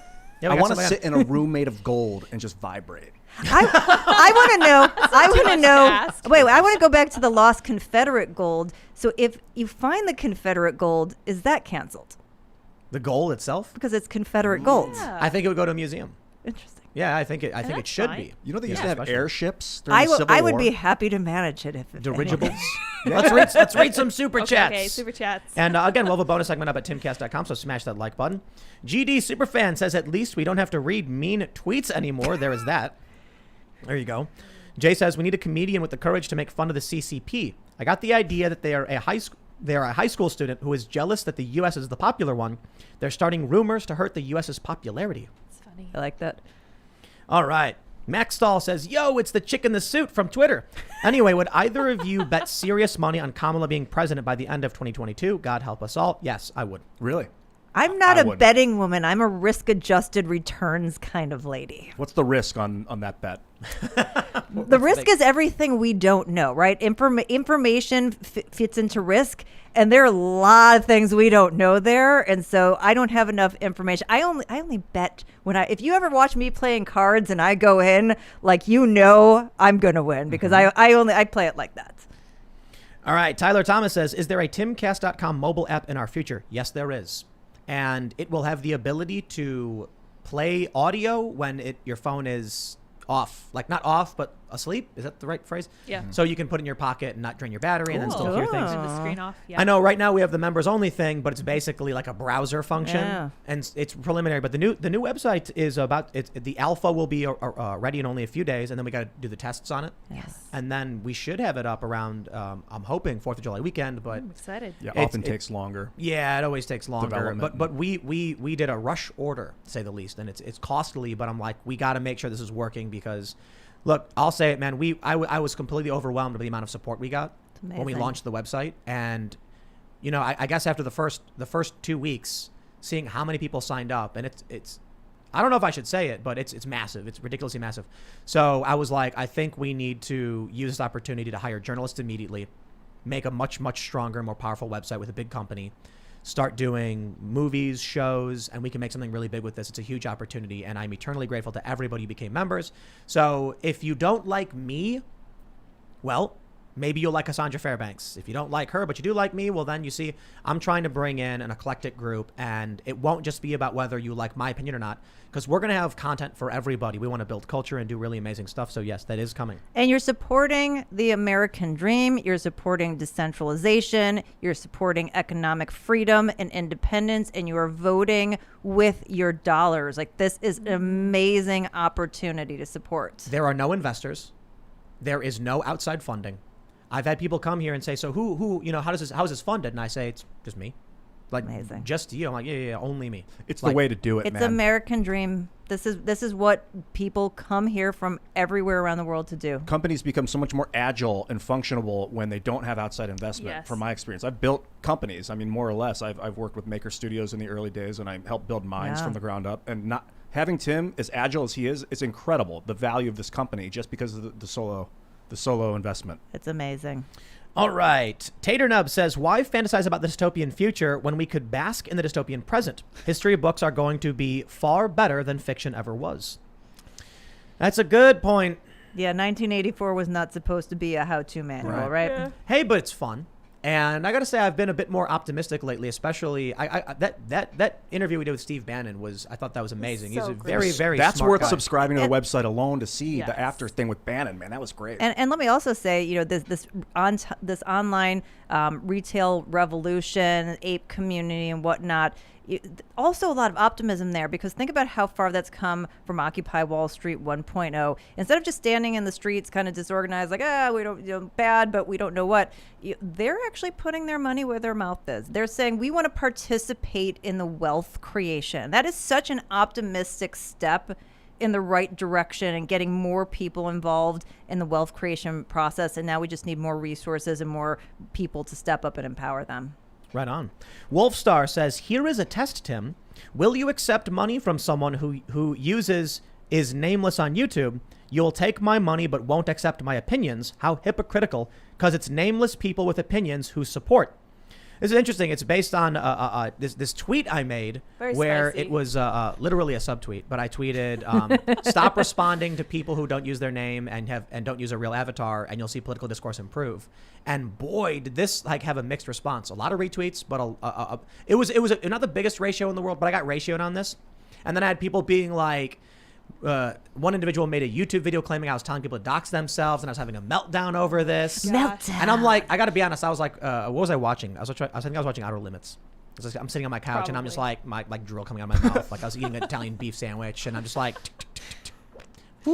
and then all of a sudden people are like, rah, storming and raging. And I'm like, whatever. I'm not going to apologize. I won't apologize to leftists. I won't apologize to people who want to be, nameless avatars on the internet. My point was very simply, if I'm going to engage in discourse with somebody, but I'm visibly present with my name behind all of my words, Right. the discourse is typically better when the other individual has the same levels of exposure and risk as you, because when people don't, they can say a whole lot of crazy things knowing they will never face any repercussions. They have put nothing on the line to make those statements. I understand anonymity is very, very important. I did a thread about the founding fathers, which was partially related, but kind of not really. It's because I saw this meme. There's a meme that goes around talking about all the sacrifices made by the founding fathers. We were having a conversation about Juneteenth, so all this stuff's in my mind. And all of a sudden I'm hearing that I'm against anonymity and I want poor people doxing themselves, which I Tim, what the didn't heck? It goes say. back to the lack of nuance when you have a limited amount of characters and you're just like throwing out a random idea that you know what's going on in your head, and then people put it out there in a couple characters and completely read a million things into it, and then, oh, well, you said this but you didn't say this, and I saw you defended this it's just a little blip of a thought. Yeah, and if there's people out there, if they're like, Tim's doubling down on this, and I'm like, oh yeah, I doubled down when I insulted the leftists too. Like, do you think when I say never apologize, do you think that means I'll apologize to you? Look, if you got mad about something I said, I don't know, sometimes we disagree on stuff, but I will say this. Anonymity is fantastic and important. That's why we've had a lot of discussions about anonymity versus using your real name. I obviously know the founding fathers wrote under pseudonyms before, but it was when they used their real names and made those assertions and declared that they would put their lives, their honor, and their families on the line. That was the profound move. But I will make one very important point to those on the right who, for one, please don't look too deeply into what was a passive subtweet, for one thing. And I don't apologize for having opinions. I think my point is true that if I'm going to have a conversation with someone hiding behind a wall and I don't know who they are, or they're wearing a mask, they have certain advantages over me. That's not same level of risk. But I will mention, there are dozens of stories.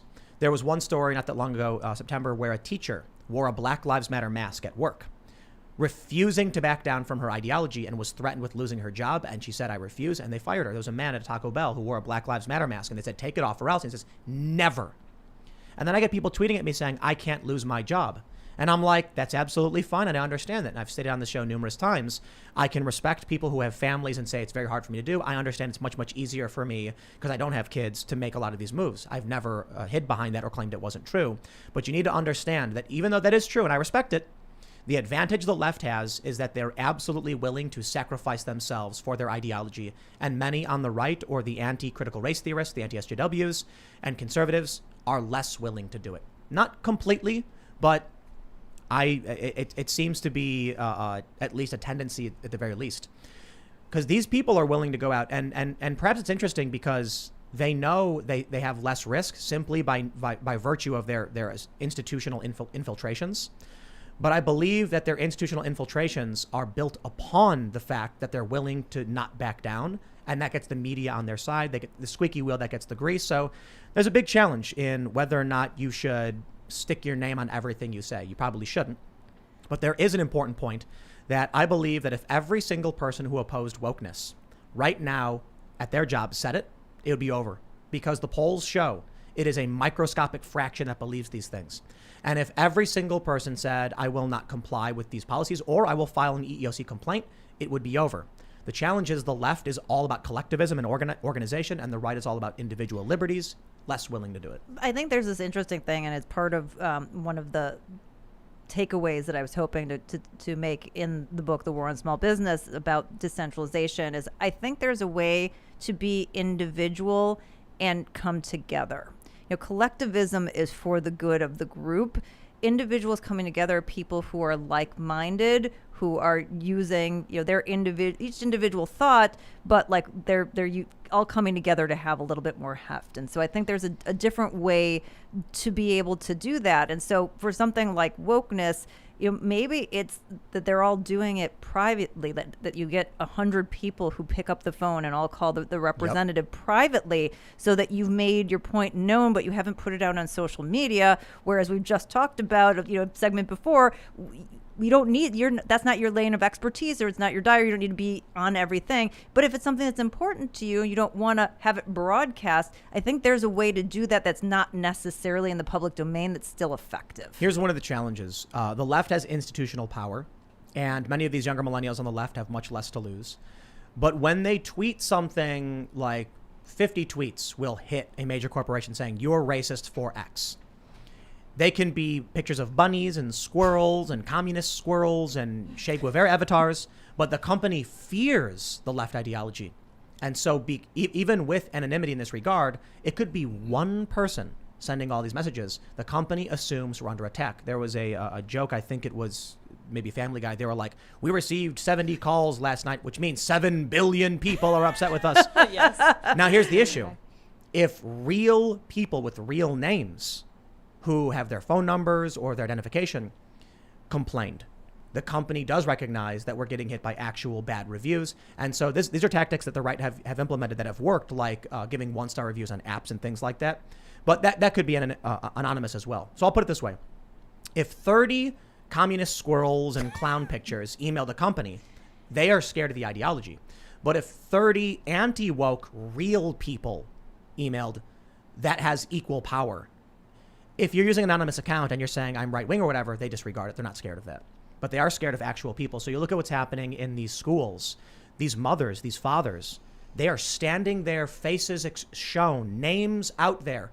One guy gets arrested refusing to back down. They have put these people in the Loudoun County have put their names on the line to fight for what they believe in. And it's having a ripple effect across the country, which is very effective. So yeah, and by the way, that's a place where they should be doing that. That's their kids. That's the thing that they're in charge of. And I think that's the point about picking your battles and really doubling down in those areas that you're passionate about, that you have the most expertise, that you have the influence. I mean, those are the battles that should be fought. Not every battle needs to be fought that way. It's tough.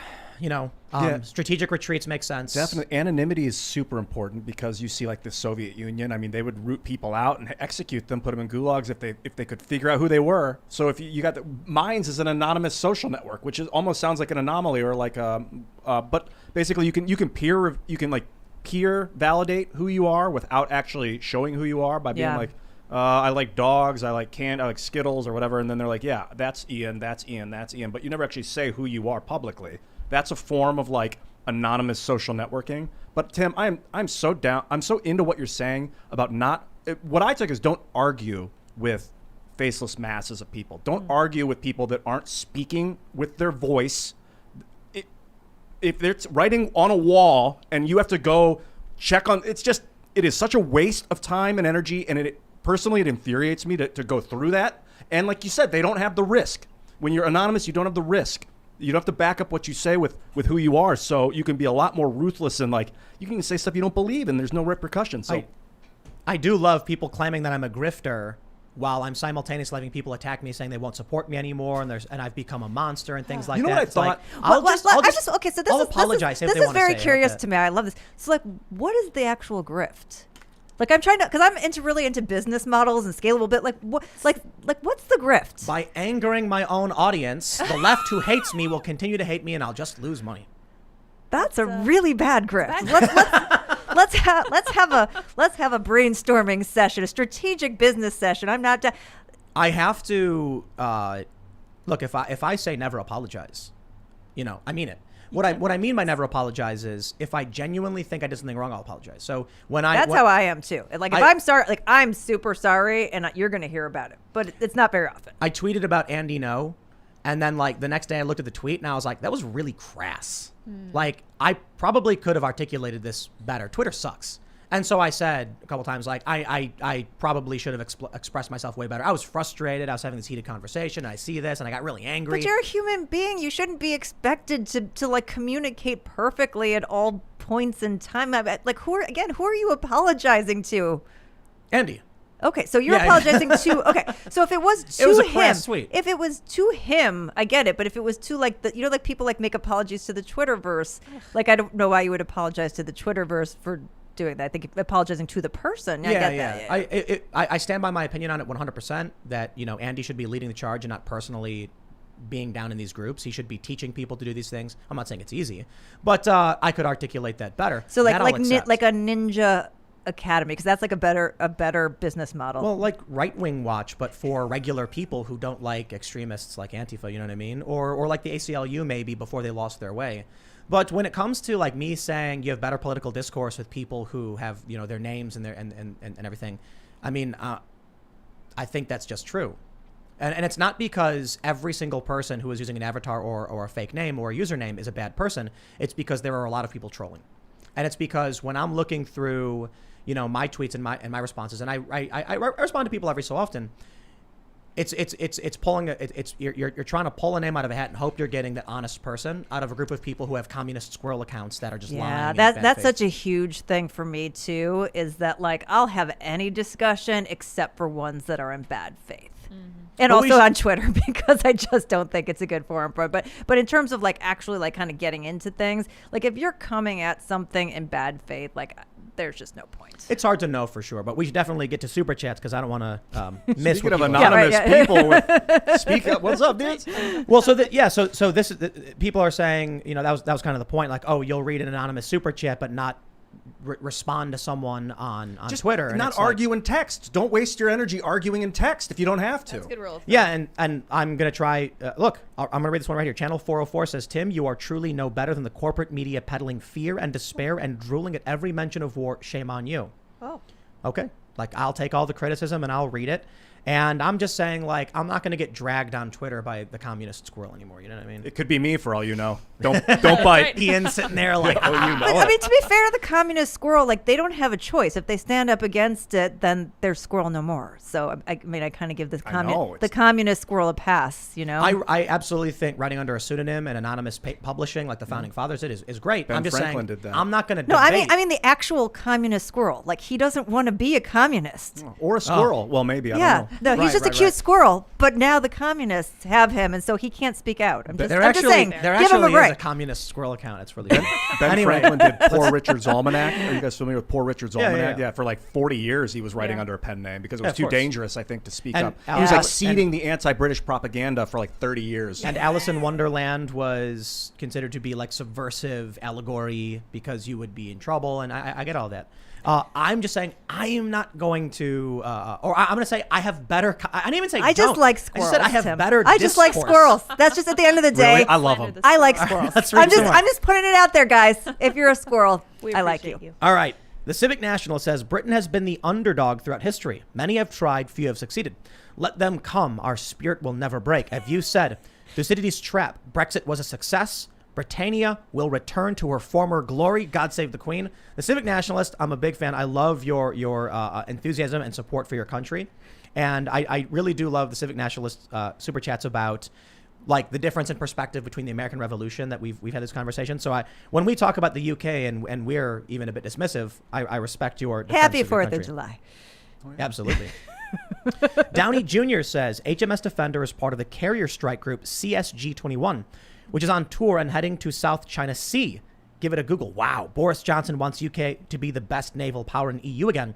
Also, Russia always entering UK waters. Amazing. Good for him. All right. Ted 2 says, Tim, your take on the Crimea exchange sounds a lot like supporting a modern-day Tonkin Gulf incident. I implore you to pause, reassess, and look into the details further. I don't think your assessment was accurate. I'm not sure which specifically about my assessment you're referring to, but I'm not an advocate for any war or conflict.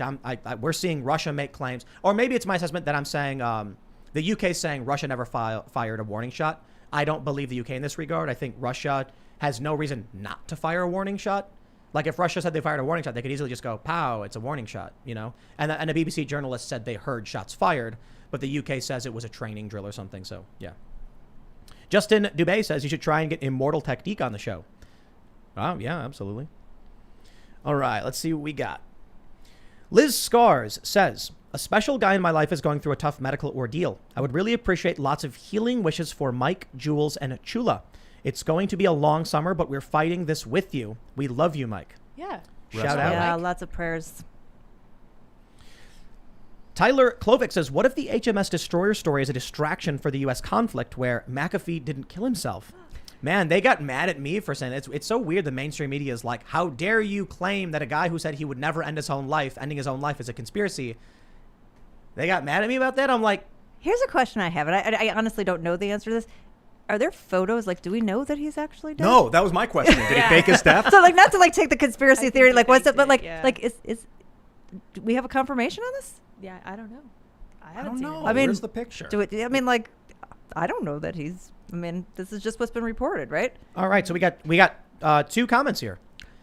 Beltazad says, I'm a trucker in the Northwest. There is a shortage of drivers here. Have a good job paying $30 an hour, but switching to tanker because it's 2 times current pay. Wow. Oh, wow. And the Lone Raptor says, I work for the biggest freight company in the Southeast, and I can confirm that there is a trucker shortage, as well as a freight handler shortage in our company. Too much freight, not enough workers. Wow. Yep. It's like right on the verge of automation. Another comment saying from Tim Miners, I'm a trucker in California. There is a driver shortage, especially in fuel. I'm about to get a job hauling fuel since it pays $6 to $7 an hour more than what I make now, plus Yes. lots of hours. Get Companies that are money. desperate. Get that cash. Yes, I love it. do And it. thank Sounds you like for the super market, chatting that. the market is healing. Oh, yes.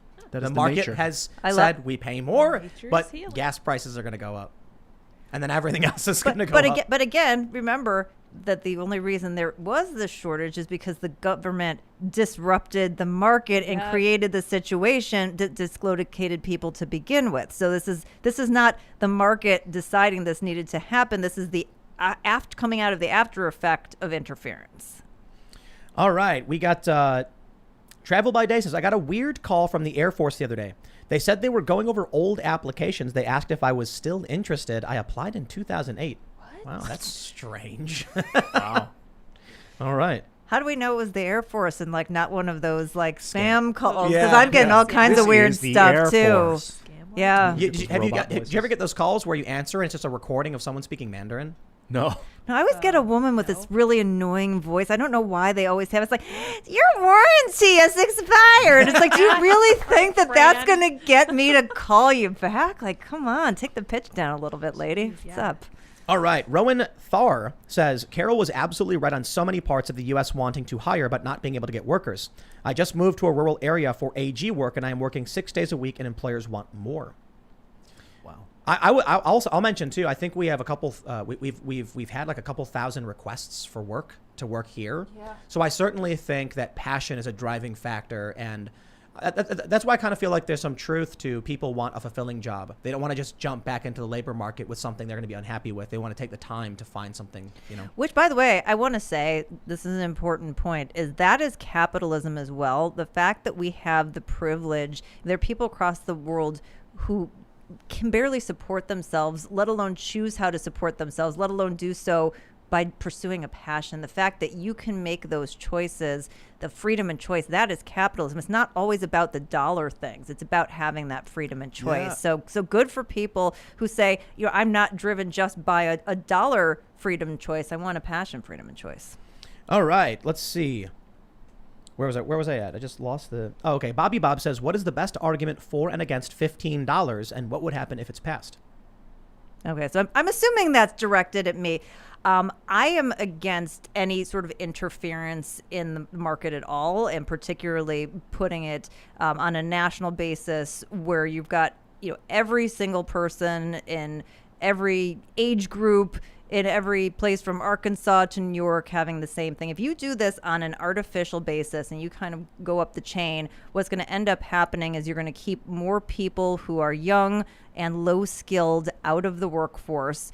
You're going to end up driving up the cost because it's not just that person whose wage, that unskilled laborer whose wages increased, but the person above them then wants an appropriate increase. The person above them wants the appropriate increase. Suppliers and vendors are all dealing with the same thing. You're going to end up paying $23 for a slice of pizza, or the place is going to shut down, and the person who's now making $15 an hour is not going to have any more spending power. And then they're going to say $25 an hour. Right. So you cannot do that. Let people, your work, your choice. Let people make those decisions. We're seeing it now. There's 9.3 million jobs that need to be filled. We don't need to artificially continue to increase the wage. There is no good argument that, as Thomas Sowell said, the actual minimum wage is zero. And if I have a tweet on this, if you want to go at Carol J.S. Roth, the minimum wage, the minimum wage is history. I also talk about this in the book, is actually keeping immigrants and women and people of color out of the workforce. Like, that's the point of it, is to keep people out of the workforce.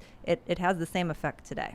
All right. So I did see one chat where someone said that we should have Carl Benjamin on the show. And yes, anytime. If anybody has an open invite, it's of course Carl Benjamin of the Locust Eaters podcast, and of course Count Dankula. But they're across the pond, and there's a bunch of travel restrictions. But the moment they have an opportunity, not only that, but I say this of anybody, be it someone on the left or the right, when they host their own show, it's hard to ask someone to stop doing their show to do my show, because it's kind of like a favor. It's not like we pay people. But Carl, man, we love you. We'd love to have you on the show whenever you have any availability. Lotus Eaters, right? You said locust. It's I not like you said eating the Lotus bugs, Eaters. dude. It's on the brain. It is. It is. No. Joshua Ryman says, Ian, I love you. Thank you, I Josh. feel like now, instead of being the devil's advocate, you serve a greater purpose being yourself. Keep being you. Dude, we have opportunity to help a lot of people. And it's just, if it's anything but bringing people to see like this crappy, don't buy houses, manipulation stuff, to bringing amazing people in to talk about their expertise. Tell me, Tim. I just need to be honest with everybody and tell them the real reason we started this podcast. It was because not enough people knew about graphene. We're about to, though, and I have it right here. Thanks for bringing it up. Are you familiar with it? I am not. It's monolayered carbon, hexagonally latticed, and it's got incredible mechanical properties. It's electrically conductive, super capacitive. Amazing. It's like a semiconductor. It's going to be a 21st century industry. Ian's talk of graphene got me to literally invest. I bought stock in a company that produces graphene because Ian wouldn't stop talking about it. And I'm like, so I have stock in it. But how's it doing? Really well, actually. Yeah. 2028, 29, Steve, we're going to see mass inflection of graphene. Just hearing like the next meme stock is graphene. Probably, yeah. Well, I agree. It's a wonderful material. But when Steve Bannon's here talking about the economy, and then Ian went into like, we need to get American manufacturing of graphene, I laughed. I bust out laughing. But Steve Bannon was like, yeah, like we should be manufacturing new materials and becoming the hub for this. But it was just like it was the greatest moment of the graphene argument. I love him. Yeah, he's so open-minded. All right, I'm gonna read this one. It's drama-y, but LMV says, hi Tim and team. Did you see the video the quartering made saying you had a meltdown? I watched it. He's all over the place. Looks like clout chasing to me, and maybe a little grudge over that scheduling issue a few months ago. I'll be honest. I'm not. I get drama videos made about me all the time by like people on the left. There are people on the right. I guess there's like some weird Nazi meme about me because I don't know, whatever. But it happens all the time.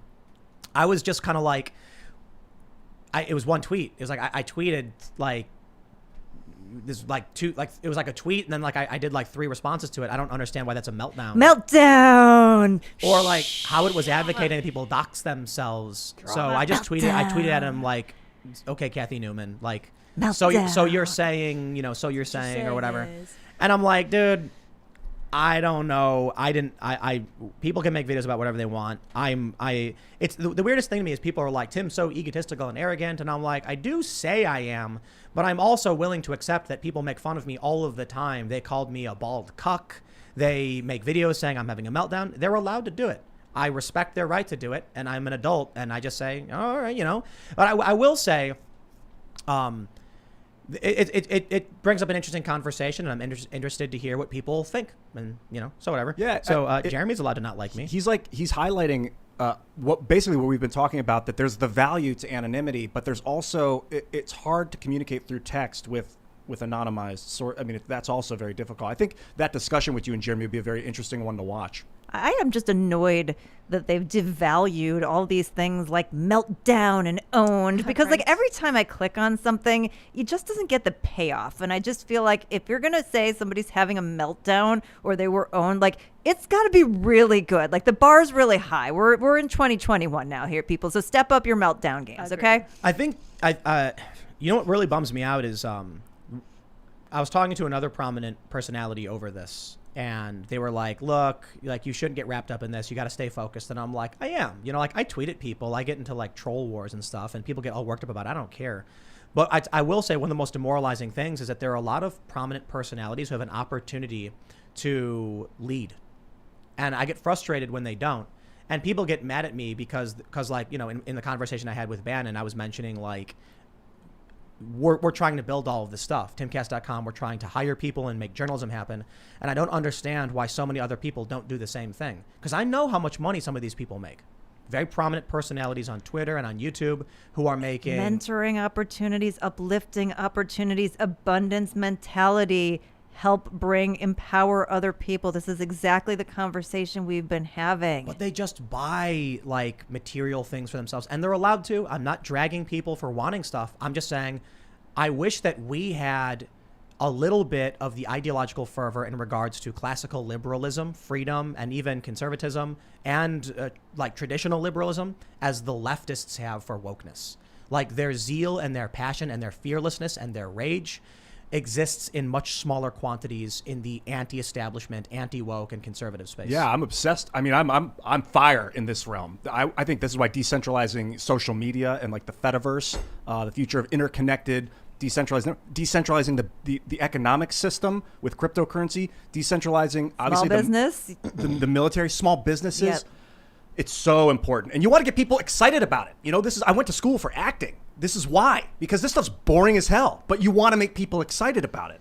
Yeah, coding, development. And the crazy thing is, like, you don't have to forego the Ferrari to make the investment. It's just delayed gratification, because if you uplift more people and you're sitting on top of that, then you end up making more money. They end up making more money, and you can buy 2 Ferraris down the road. So this isn't like an either or choice. There's so many opportunities, and it just kills me. And I don't know if people don't have the conviction to do it. I don't know if people don't have the knowledge, or I don't know if people don't want other people to know that the opportunity is available to everyone, that it's an ego thing. Say like, I'm special, I've somehow like figured out this special sauce and you can't, instead of going like, no, pretty much everyone can figure this out. I will say in Jeremy's defense, it's actually Casey Neistat, one of the like, you know, godfathers of YouTube in terms of vlogging especially.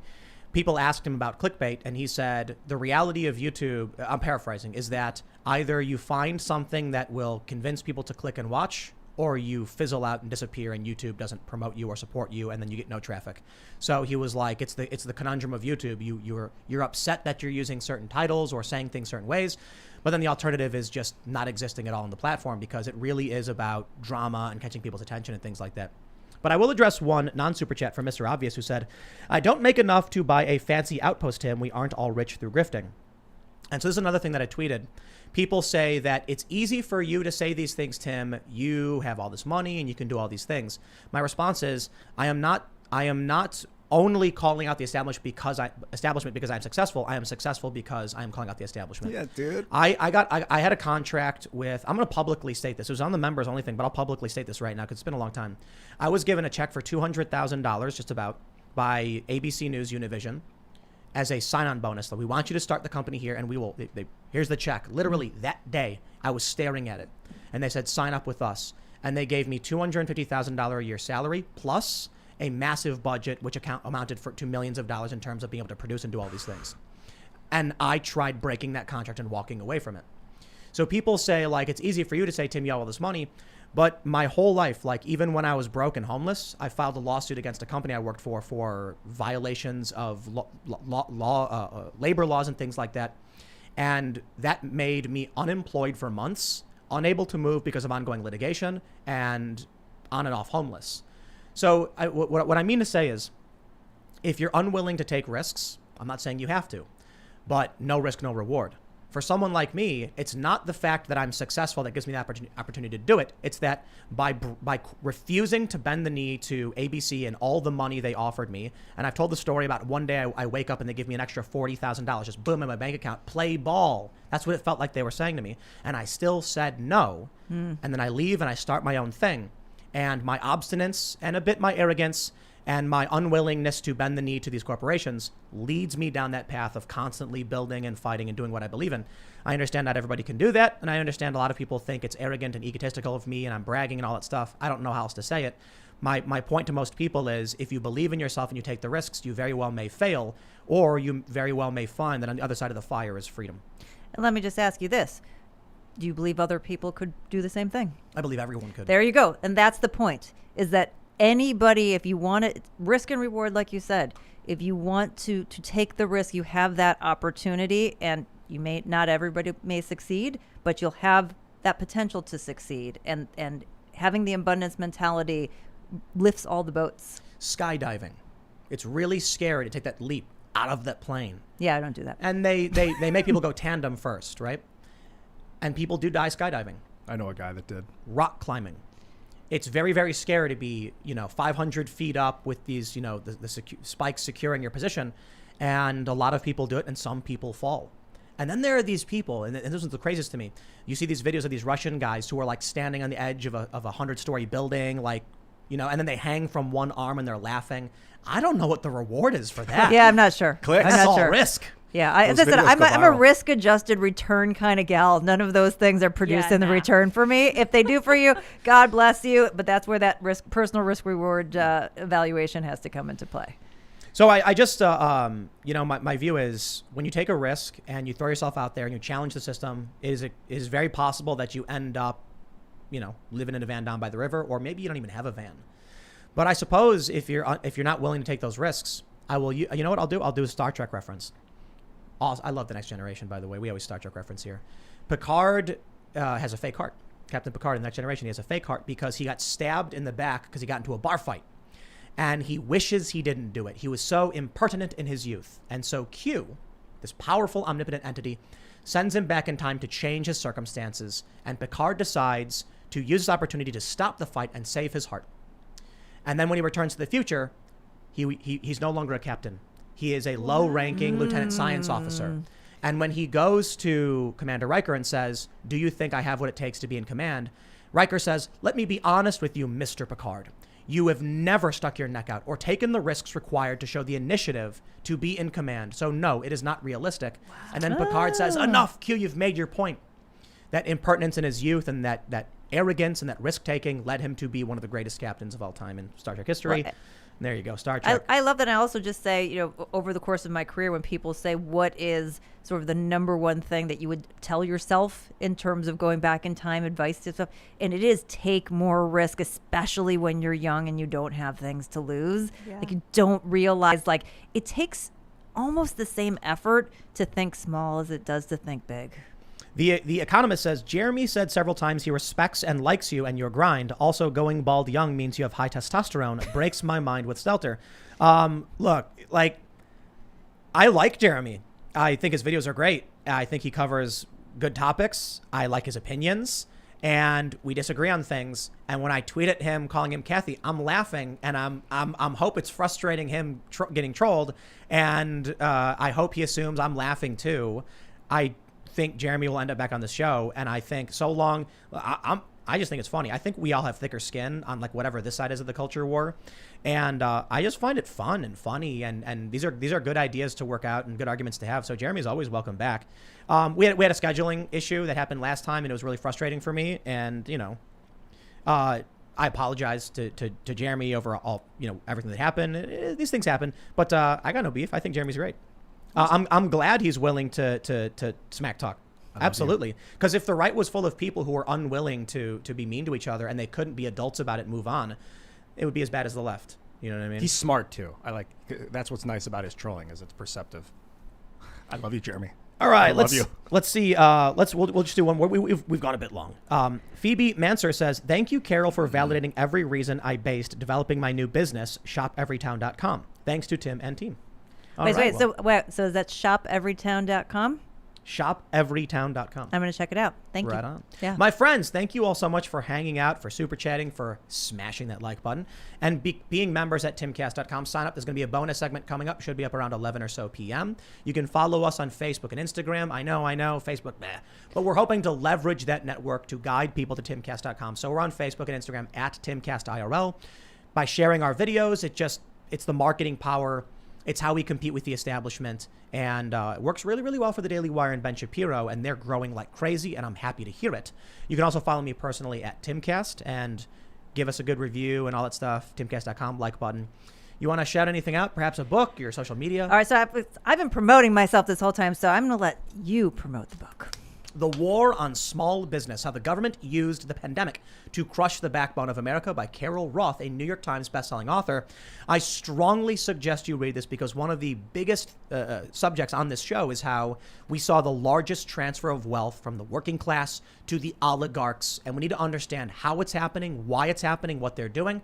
And knowledge is power, my friends. If we're going to combat this centralization of power and authoritarianism, you need to read books like this.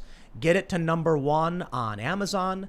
And what was the other website you mentioned? And bookshop.org. Bookshop.org. Yes. So that way other people will see it, other people will read it, and they'll share it with their friends, and these ideas will prevail. Yes, and I'm also on Twitter at Carol J.S. Roth. As I tell people, I'm sort of a luxury brand. I'm well curated, kind of popular, but definitely not for everyone. Oh, right. I like how you put that. Thanks for coming, man. And thank you so much for investigating this and writing this. Thank you. You guys can follow me at iancrossland.net and at Ian Crossland along all lines of social media. You can also follow the show on Minds, which I want to shout out a little bit more because I love that decentralized aspect of social media that Minds has been working on with the Nomad system and other things. And follow me there as well. Thanks. All right. And you guys, I've really been thinking about the topic of grifting because we see it thrown around so much. And I came up with a definition because I love my definitions. The definition of grifting is something done in bad faith for money or clout. And as far as I can tell, based on everything I know about Tim and our company here, that is the antithesis of what we do. Mm-hmm. You guys are welcome to follow me at Sour Patch Lids on Twitter as I try to get more followers than Sour Patch Kids. You know, I'll add one last thing. There are a lot of people who, for some reason, it's the weirdest thing to me. There have been some leftists who haven't made it to this show, but wanted to, but then canceled. And there are people saying, like, Tim is scared to have leftists on the show. We're organizing to have Vosh on the show. I really enjoyed the conversation and the debate. We have two other leftists who I want to have on the show, and people in the chat are mentioning Mr. Obvious, and I guess some people are saying that, like, I'm angry about his comments or he's trolled me or something like that. No, I got no beef. I don't know his circumstances, but we would absolutely we'll look into it because some people have mentioned anonymity. So if that's not possible, it's not possible. But people are like, have him on the show. It's like, all right, well, Mr. Obvious, send us an email. Send me an email, spin the UFO. You still checking that one? Yep. And then we'll try and figure out what's up. And then for everybody else, we will see you over at timcast.com for the bonus segment. Thanks for hanging out. Bye, guys.